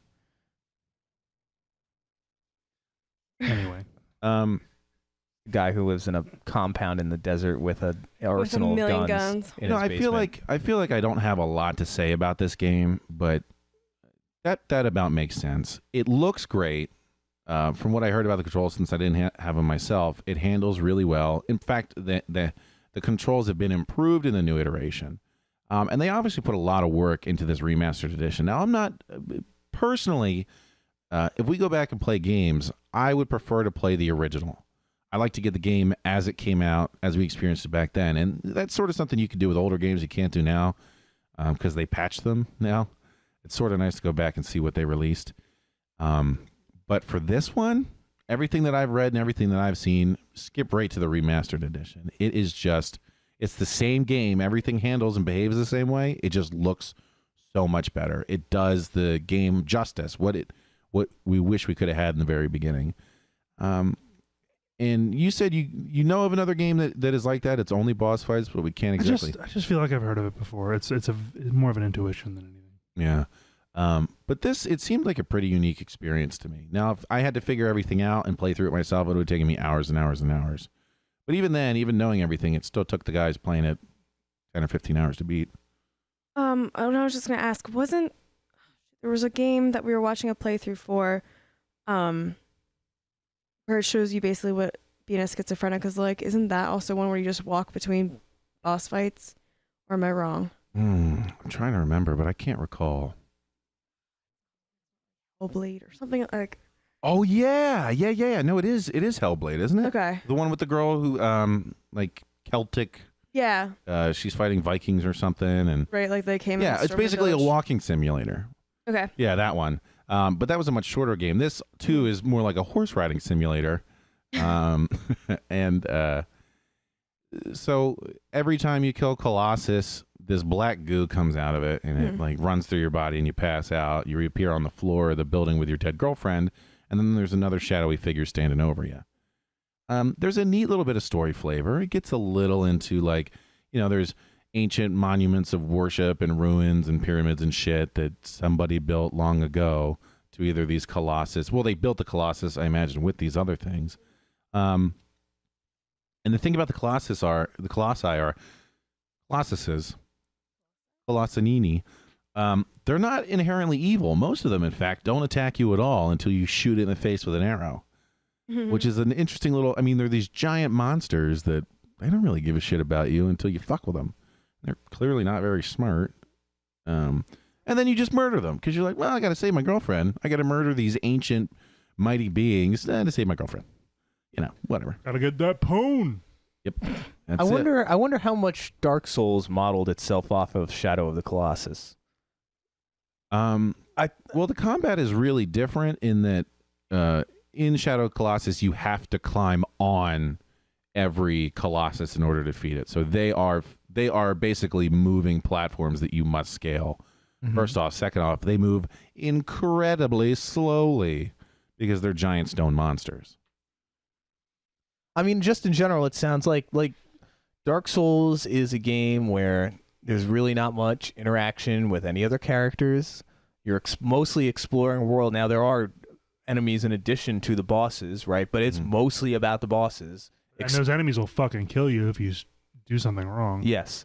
But your job is explore the world, beat the bosses, get to the end of the game, try and figure out the story along the way, and they don't really give you much direction to it. But yeah, that whole idea of just like move in the world, explore the world as much as you can between bosses. It's just that obviously Dark Souls, Demon Souls, Bloodborne has polished it up with a bunch of other stuff as well. Yeah, well, this game does give you a nice big map, so it helps you out a little bit. You're not just going to be wandering around like in Dark Souls. And I don't know necessarily that you can fight. I think you can fight the Colossus out of order, but it affects your gameplay. And like each one you beat, it has like a stone sculpture in this room where you wake up every time when you defeat it. It then explodes, and in the distance you see like a big light beacon going up. So I think it affects the end game if you don't fight them all, and if you don't fight them in order. But I didn't get to see it, so I can't exactly put my finger on it. It seems like the kind of thing do you remember when Bridger was on and he was talking about that space game where it's basically Eve? space truck simulator? He's like, if you need a game that hands you everything and shoves you a storyline, this isn't for you. If you can take an interesting platform and just sort of experience a game and still enjoy it, then I think you would really, really like it.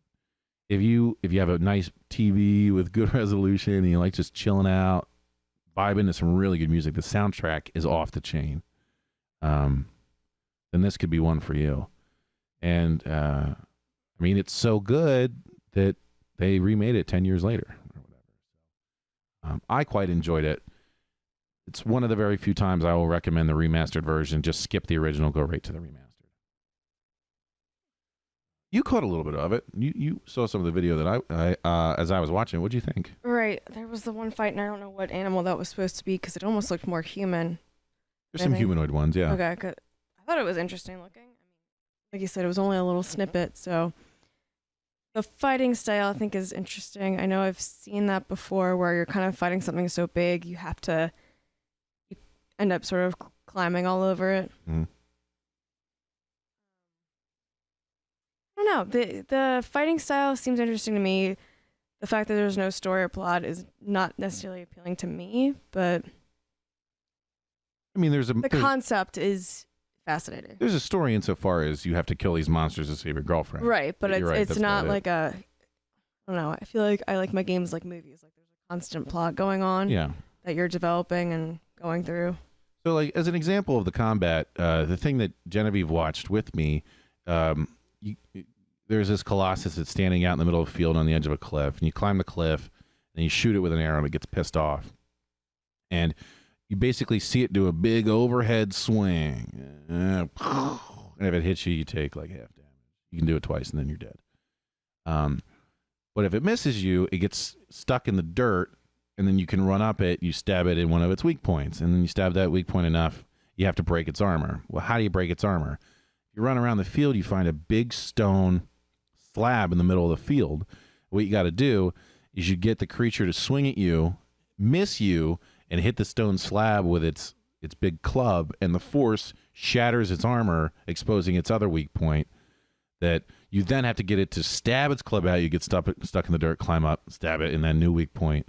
And then its magical eyes simply go dark, and it collapses into a pile of rubble. So that's an example of how you defeat these things. It's pretty neat. A lot of fun to watch. I think it's probably even more fun to play, but I just don't have the time to think that hard. You know what I mean? That would be a long time. It would be, because you'd be like, how many times have you been in a situation where you're like, this game has to be beatable, but I can't figure it out? Like, Gotta fuck use me. your environment. Look Yeah, around. and See what's possible. Well, yeah, and then you're like, I think the game's broken. I swear it's broken. And then you go back to that one pixel that you didn't examine close enough because you're like, surely this isn't a secret door. And it is, in fact, a secret door, and you're dumb. Dummy. Yeah, that happens to me all of the time. Try not being a dummy and or retarded. That really hurts. It really hits home from my experience the other day. You know, maybe that kid was right. Maybe I am. All right, well, that's all I got. So dejected. You know, the more I give these reviews, the more I realize, like, I hear, like, your review, I'm like, oh, that's really well thought out. And then I start to talk and I go, uh-oh. The thing is cool and I like it. Well, yeah, but You don't I was like, that. oh, man, you know, Shadow of the Colossus is a classic game. It won, like, Game of the Year or something, won a ton of awards. And you get talking about it. How can you sum it up? There's giant stone monsters. They don't talk the whole game. You got to dodge their attacks, climb up on them, and stab them in the weak point. It's sweet and it looks good. There you go. There you go. 35 seconds, complete review. And you win your girlfriend person back. It always comes down to stabbing him in the dick with an edged weapon. With an edged weapon is the key part of that too. Now, one of these days we're gonna have to play a game together or watch a movie together And stab it in the dick. Oh, stop it! You and pooping and stabbing in the dick. I've had enough. All right. And we stab it in the poop. No. With the dick. And then With oh my god, And then what? profit. this is the same frustration I have with the thing we were talking about earlier. The question that I had for you. The thing That'll teach her. The thing that no one on listening to our show right now Yes. has any clue about. Yes, exactly. Shall we proceed? But it just felt nice to bring that up. Well, I don't remember it. Okay, well, we'll talk about it later. Okay, great. I'm looking forward to that fucking conversation. Hooray. Oh, good gracious. Hooray. My life has gone off the rails. Yep. I mean, I It's really always thought been I off was the going to rails. start a gaming channel and I'd give good, in-depth, complete coverage on video games. But what do? I pick fucking Shadow of the Colossus. You can't talk about it. This is like the 5th game I reviewed that I go, well, there's really not that much to say. Fuck me, man. And then you invite me onto the podcast. Yeah. I like just he pushes talks your about how buttons. much like input you have too, and you fucking troll him. I love it. It's like, oh, Frank's got a lot to say. I used to. I could do a good movie review. We haven't fucking talked about any movies. But oh man, I'm just you know what? I'm fucking next episode. Maybe I'll do a movie review and y'all fuckers could get fucked. Bill is stepping down from Two Guns Damage. No. He's just going to be on 2 Tickets No Admission, which is Oh, coming God. at some point. Well, no. What I really need to do is actually play through a full game again. With my not like a shooter like online like Overwatch, and you play through a game, make some notes, give a full review. I can do that. Devil May Cry is on PC. I've played it on PC. Actually played it on PC first and then got it on console. So if you want to pick that up, let us know what you think. It's not a bad Well, idea. It's not a bad cheap. idea.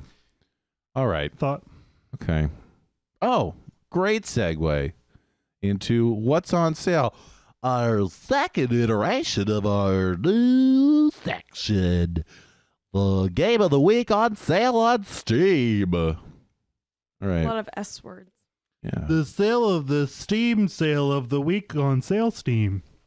Sale? So I see in front of me. What do we got? We got Just Cause 2. Boom. Well, that's not on sale. It's just Oh. on offer because of the games I like to play. Although Just Cause 2 and 3 are incredible games with horrible plots that are so bad they're fun, and then the gameplay again is tight, and all you do is destroy the world. I talked I think at length about Just Cause 3 on a prior episode. Yeah, I used to get Just Cause and Far Cry mixed up. Just Cause 2 apparently is a good game. Far Cry 2 is terrible. It is like a 30-hour game, 25 of which are the same 3 missions. Oh no. Don't do it. Far Cry 1 is super hard, literally has aliens, and the tremendous line of when you sneak up on 2 enemies and you shoot one in the head, the other enemy in the room goes, "Are you okay?" And you're like, "No, dude, your friend is not okay. His Shot in brains the are on the head. wall." I noticed that your head is missing. How can I help? But it's not like, "Oh my God, are you okay? Are you okay?" I played the first 2 missions of that game. I keep meaning to pick it up again. Anyway, Steam sales of the week. We're looking Okay. at special offers. I see have right in front of me. Stellaris. I read good things about it. I haven't had any. I actually have 16% not off, played it. $15.99. Does anyone know what it's about? No, I do not. Looks like space. I You see would guess spots? space. I think that looks like a ball. Oh, it's an RTS. There's a laser hitting a planet. No, I'm pretty sure that Stellaris is like Oh shit! It ends tomorrow. Yeah. Oh, that's unfortunate. 10 a.m. Pacific. Well, Pacific time. Yeah. So. It ends specifically at 10 a.m. We get it. Yeah, I'm pretty sure you're like building up space armies, taking over other planets, that kind of thing. I've seen very solid reviews of it. Explore a vast galaxy full of wonder. Paradox Development Studio, makers of the Crusader Kings and your Europa Universalis series, presents Stellaris, an evolution of the grand strategy game with space exploration at its core. Okay, so Crusader Kings and Europa Universalis are No, this is behemoths. this is like a really well developed game. This by has a some premier pedigree. studio in the strategy world. Okay. That's why I've heard this when people talk about Civ. So I've never played Civ Beyond Earth, which came out between 5 and 6, and mostly because what I've heard from the Civ community is like, don't bother. Don't bother. Yeah. Not that it's a particularly bad game, but it doesn't really feel like Civ, and it's kind of weird, and it's just like, you ever play Civ Alpha Centauri? No. It's like they took that game and made it slightly worse. Oh, no. These are either cutscenes or pretty impressive space battles. A lot of ships and a lot of lasers on screen. Yeah, and every time people talk about Civ Beyond Earth, they mention like we talk about Civ versus Europa Universalis, like Stellaris wins over Civ Beyond Earth, basically. Even though they're not like anywhere really close to the same game, if you want space stuff and you want battles in space, go Stellaris. So all reviews are very positive, but recently it has mixed reviews. That's never a good sign. That sort of indicates to me that either they made a fucky update, or they changed some policy in game, or like the pricing changed and the community's not happy about it. Well, that's based on a little over 1,400 recent reviews in the last 30 days, 69% of which were still positive. So that leaves 1/3 of them were bad. The 20,000 and change overall, 85% were positive. It says new content available. I wonder if they put out some sort of DLC that, pissed the community off. Looks like they're all DLC packages. All of them 60% off. Not bad. So the Galaxy Edition appears to be the Digital Anniversary Grand Strategy Collection. Oh, look at that. Holy fuck. Yeah. Oh, that includes Crusader Kings, Europa Universalis 4. Oh, it's 4 games. 4 games. Yeah. That's with why it's all. Oh, and $123 dude, look at these are all. Those are all still like the. 24% off, but yeah. Well, I think that those are not only all 4 games, but I think they're the like collector's editions or whatever, or with all the DLC of all 4 games for $122. Yeah, all right. Yeah, if you're looking to drop $100 and get probably 2 years of your life taken out of the rest of 2 years taken out of your life, then there you go. The Grand Strategy Collection. Okay. Yeah. All right, what else we got? I see on there Your laugh there was perfect. Sniper Elite 4. Now, I played Sniper Elite, the original. I talked about that a little bit on the podcast. That's a solid game. And from what I've read, it continues to improve. It's Looks great. yeah, it's not a game where you can just run around and like you're like, oh, I'm a sniper, 360 no scope, blow everybody up. Like you have to sneak around, use your binos, long range, shoot people, count for bullet drop, be stealthy. Yeah, you have to be a sniper for Again, realsies. yeah, again, very positive feedback on this game. It's 66% off at $20.39. Sniper Simulator. Yeah, Yeah, worth it. This trailer footage we're watching looks really smooth. I was really shocked that a game like this came out in. Oh, wait a minute. We just watched a sniper Assassin's Creed across some building tops. I don't know about that. Well, he might have been running away from something specific. I was about to say I'm pretty shocked that a game like this can come out in 2017. I would have felt like this was just too old of a style, where you actually have to be sneaky, and you're not hiding behind wayside cover. Mm-hmm. Definitely looks rich in color and content. If it's anything like the first one, then the gun handling is very satisfying. About a year old too, so very, very positive reviews.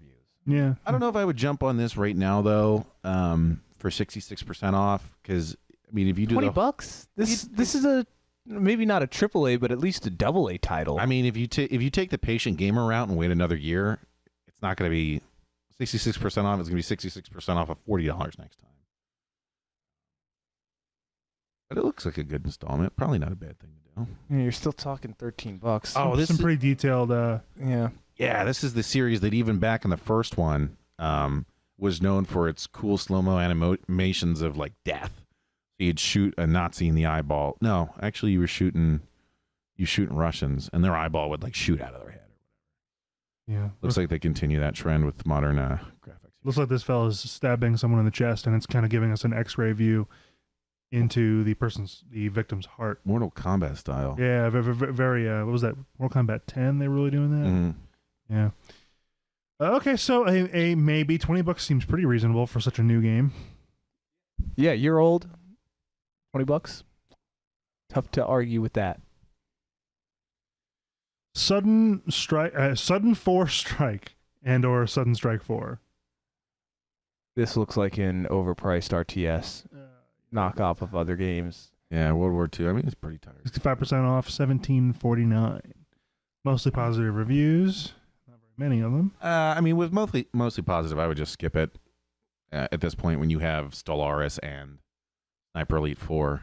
Yeah, if this game were like $5 or $6, I'd probably be all over it. It looks like Command and Conquer, RTS, but it doesn't really distinguish itself in any particular way. An RTS set in World War II. Yeah. Never seen one of those before. And I mean, if we're going to be perfectly honest, as good as these games may be, like, $17 to $20 isn't really a price that makes me jump at it. Like sub 10 is when I get really excited. That's what I'm talking. That was really what I was looking forward to in this. But then again, last week we found Dark Souls on sale for $15 and The Witcher on sale with all the DLC for like $19 or $20. Like that is something that, we're talking about major games that lots of people have put over $100 into when you account for the game plus the DLC, and you're finding it on sale for a very small fraction of that. That to me also gets exciting when I find a big name game that was heavily marketed, lots of people bought on release. Unfortunately, lots of poor people pre-ordered them, though. In both of those cases, at least, we're not disappointed. But yeah, I mostly want to find $5 deals for people to be like, hey, I got $5. Yeah. There's we got Assetto Corsa V1.16 introduces the new Laguna Seca Laser Scan Track 7. This looks like a really good racing sim for people who like to race. Mm-hmm. I'm not. Is really it going to be able to compete with Forza though? That's Maybe that's why it's 50%. It looks off. good. Yeah, it looks good. $15. But it becomes your racing sims have so many qualities that I just can't appreciate, and people who really like cars, really know how they handle. Yeah, really like Sim. I mean, I love Top Gear and the Grand Tour and all, but racing games never did a whole lot for me. My cousin he's a mechanic. He plays these games. He might be somebody who could appreciate this. Yeah. But There's definitely a market for it. and the reviews are very positive. Yeah, and that's probably from people who like this kind of game. But like, I wouldn't for $15. No way. I would $5 maybe. more like $3. Call of Duty World War II, 35% off, $38.99. Hard pass. Yeah. I looked into the Zombie Army trilogy actually quite a bit. $9. Quite 80% off. Quite a few good entries. It looked, from what I remember, like a pretty neat stylized series. And then right there they have the state of what the hell? Whoever developed this, it looks like they have like a group pack that's like 50% off. This whole company seems to make neat little games. I mean, nothing really to blow your socks off, but having a whole trilogy for $9, this is something I would really consider. Yeah, I like that. Mm-hmm. It looks a lot to me like Left 4 Dead 2. Yeah. I mean, okay, these are the Left 4 Dead characters right here. Yep. It's almost they're a the clear same ripoff. ones, right? Yep. But I think you're fighting Is that zombie Hitlers. Yeah, was that Hitler back there? Oh, so it's Nazi zombies, and it's Left 4 Dead 2. Oh, you got a chainsaw. Mm-hmm. Yeah, I mean it's tough to stop. This is what we're talking about. Yeah. This is a fucking steal. So some more of this X-ray kill shit. Very cool. Looks like some cool environments. Although how much of this is art and how much of this is gameplay, it's hard to say. But Can you back out of it and go to the... There is zombie Oh, Hitler. there's zombie Hitler. What more do you need? Yeah, right. Zambo This is Hitler. That's Führer. That is someone shooting out a bundle of large logs from a crane on top of a pile of zombies. If that's a thing you can really do for $9, that's worth every penny yeah. on its face. Okay. All right. The Rebellion 25 years of... there we go.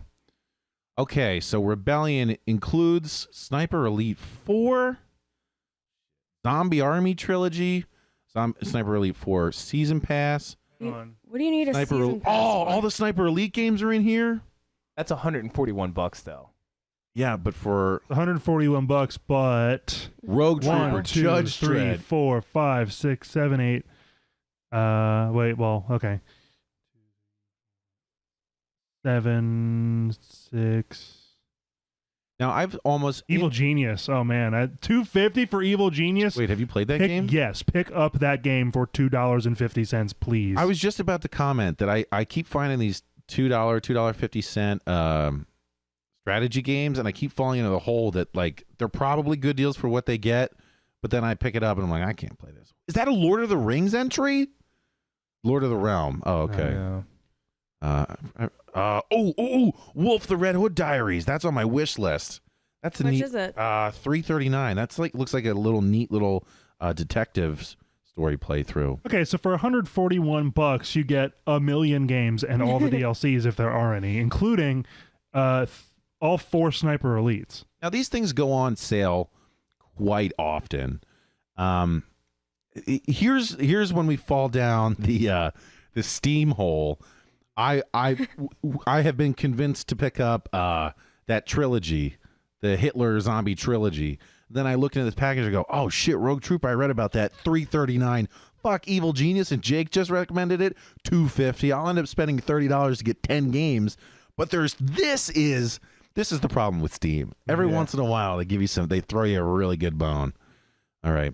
Yeah, pretty cool. Evil Genius, just to touch on it quickly, is you play an evil genius. Honestly, I give it like a B, but It's also $2 and what? it's $2.50. Yeah. And you have to build up a base, and you can pursue a variety of ways to coerce the world into just being your bitch. Right? You do that by like accruing henchmen, building up your base, stealing artifacts from around the world, deploying your boys out into the world to do missions. You don't get to see them. You just wait for the buckets to fill, kind of like Civ. And then eventually, as your notoriety increases, agents come to your island to try to find evidence of your shit and to sabotage you. And then there are special good guys who will show up, who are caricatures of famous. Like James Bond. James Bond is like the last one. Yeah. And he is really difficult to deal with. No way. Yeah. So they'll like burrow into like parts of your base that you thought were totally secure, and they'll start fucking you up. They'll like. Please tell me Austin Powers is one of them. No. Well, Austin Powers is a caricature of James Bond. Right, but Yeah. still. But So no, that'd be 2. I can't remember. There's like a beefy soldier one. There's like someone who's like more. There's like a woman or 2 with different. They each have like different weaknesses and powers and whatever. Do the spy And you kids can- show up? No, and you can set up. You can like set up traps that like affect people in different ways, and you have to like keep your own people happy, and it's funny. henchman morale. It's At an all-time low. We got rid of the good coffee, and we got that stupid fucking Ellis coffee. You basically get to be Dr. Evil, except more competent. Okay. Kind of fun. Do you I get recommend sharks with laser beams? it. Attached to their freaking heads? No, Yeah. you don't. Okay. All right. What Attach else we their got? I think dicks. there was one more on sale. Papers, Please. Oh, I've heard great things about that I game. have too. I have no idea what it is. Are we going to watch it? Let's see. October labor lottery is complete. Your name was pulled. For immediate placement, report to the Ministry of Admission. Breslin Border Checkpoint. An apartment will be provided for you and your family in East Greston. Greston. Expect a Class 8 dwelling. But I think basically in this game you serve as like a border guard, and based on different hints in the game, you have to determine whether somebody is legitimate and can be allowed in or not. From what I read up on border guard specifically of, say, East Berlin. Right. Well, in this case, East Greston. And it's done in that, and not actually 8-bit, but 8-bit style. And There's someone jumping the... oh, someone's jumping the fence. Oh, get him! He's throwing a thing. Is it a grenade? Oh, yep. Oh shit! He just killed the border guard. But he well, also yeah, I died. mean, at least he was merciful about it. Okay. Overwhelmingly positive. I've read nothing but good things about this game. The difficulty, it's like adult level difficult. This is not an easy game. Sort of the thing that puts me off is I'm like, I never catch on in these fucking games to whatever their system is to detect stuff. Like I played LA Noire. All I did was scream at like 14-year-old girls who had just been assaulted. I'm like, you're a liar. And everybody in the game's like, Jesus Christ, Cole, what's wrong with you? I don't see anything different about that in real life. Oh, okay. Well, At any rate, it's $5, and with a review like that, I might even pick it up. Came out in 2013, but it still seems to be holding up. okay, let's go back to the main page Overwhelmingly here and let's give our positive. final decision. If I had to pick one game to pick up right now, Papers, Please for 50% off, $5. I would probably second that. However, if I wanted to fall down the Steam hole, which is half the fun, I'd be picking up Zombie Army Trilogy, and then I'd be combing through the Rebellion Anthology and be like, oh, fuck, all these games are like $1.50. They look sweet, and I'd end up picking up 10 games for $15. In reality, what I'm probably going to do, Zombie Army Trilogy, play through that, Papers, Please, Evil Genius. I think I would recommend the Zombie Army trilogy. I mean, Zombie Army trilogy, $9. Those are all words I want to hear prior to my making a purchase. All right, G, what do you think? I think Papers, Please sounds most interesting to me, but I think, what is it, the Rebellion weekend deal with all of the games is probably the best. It's definitely a maximum bang for your buck. Right. From the sound of it.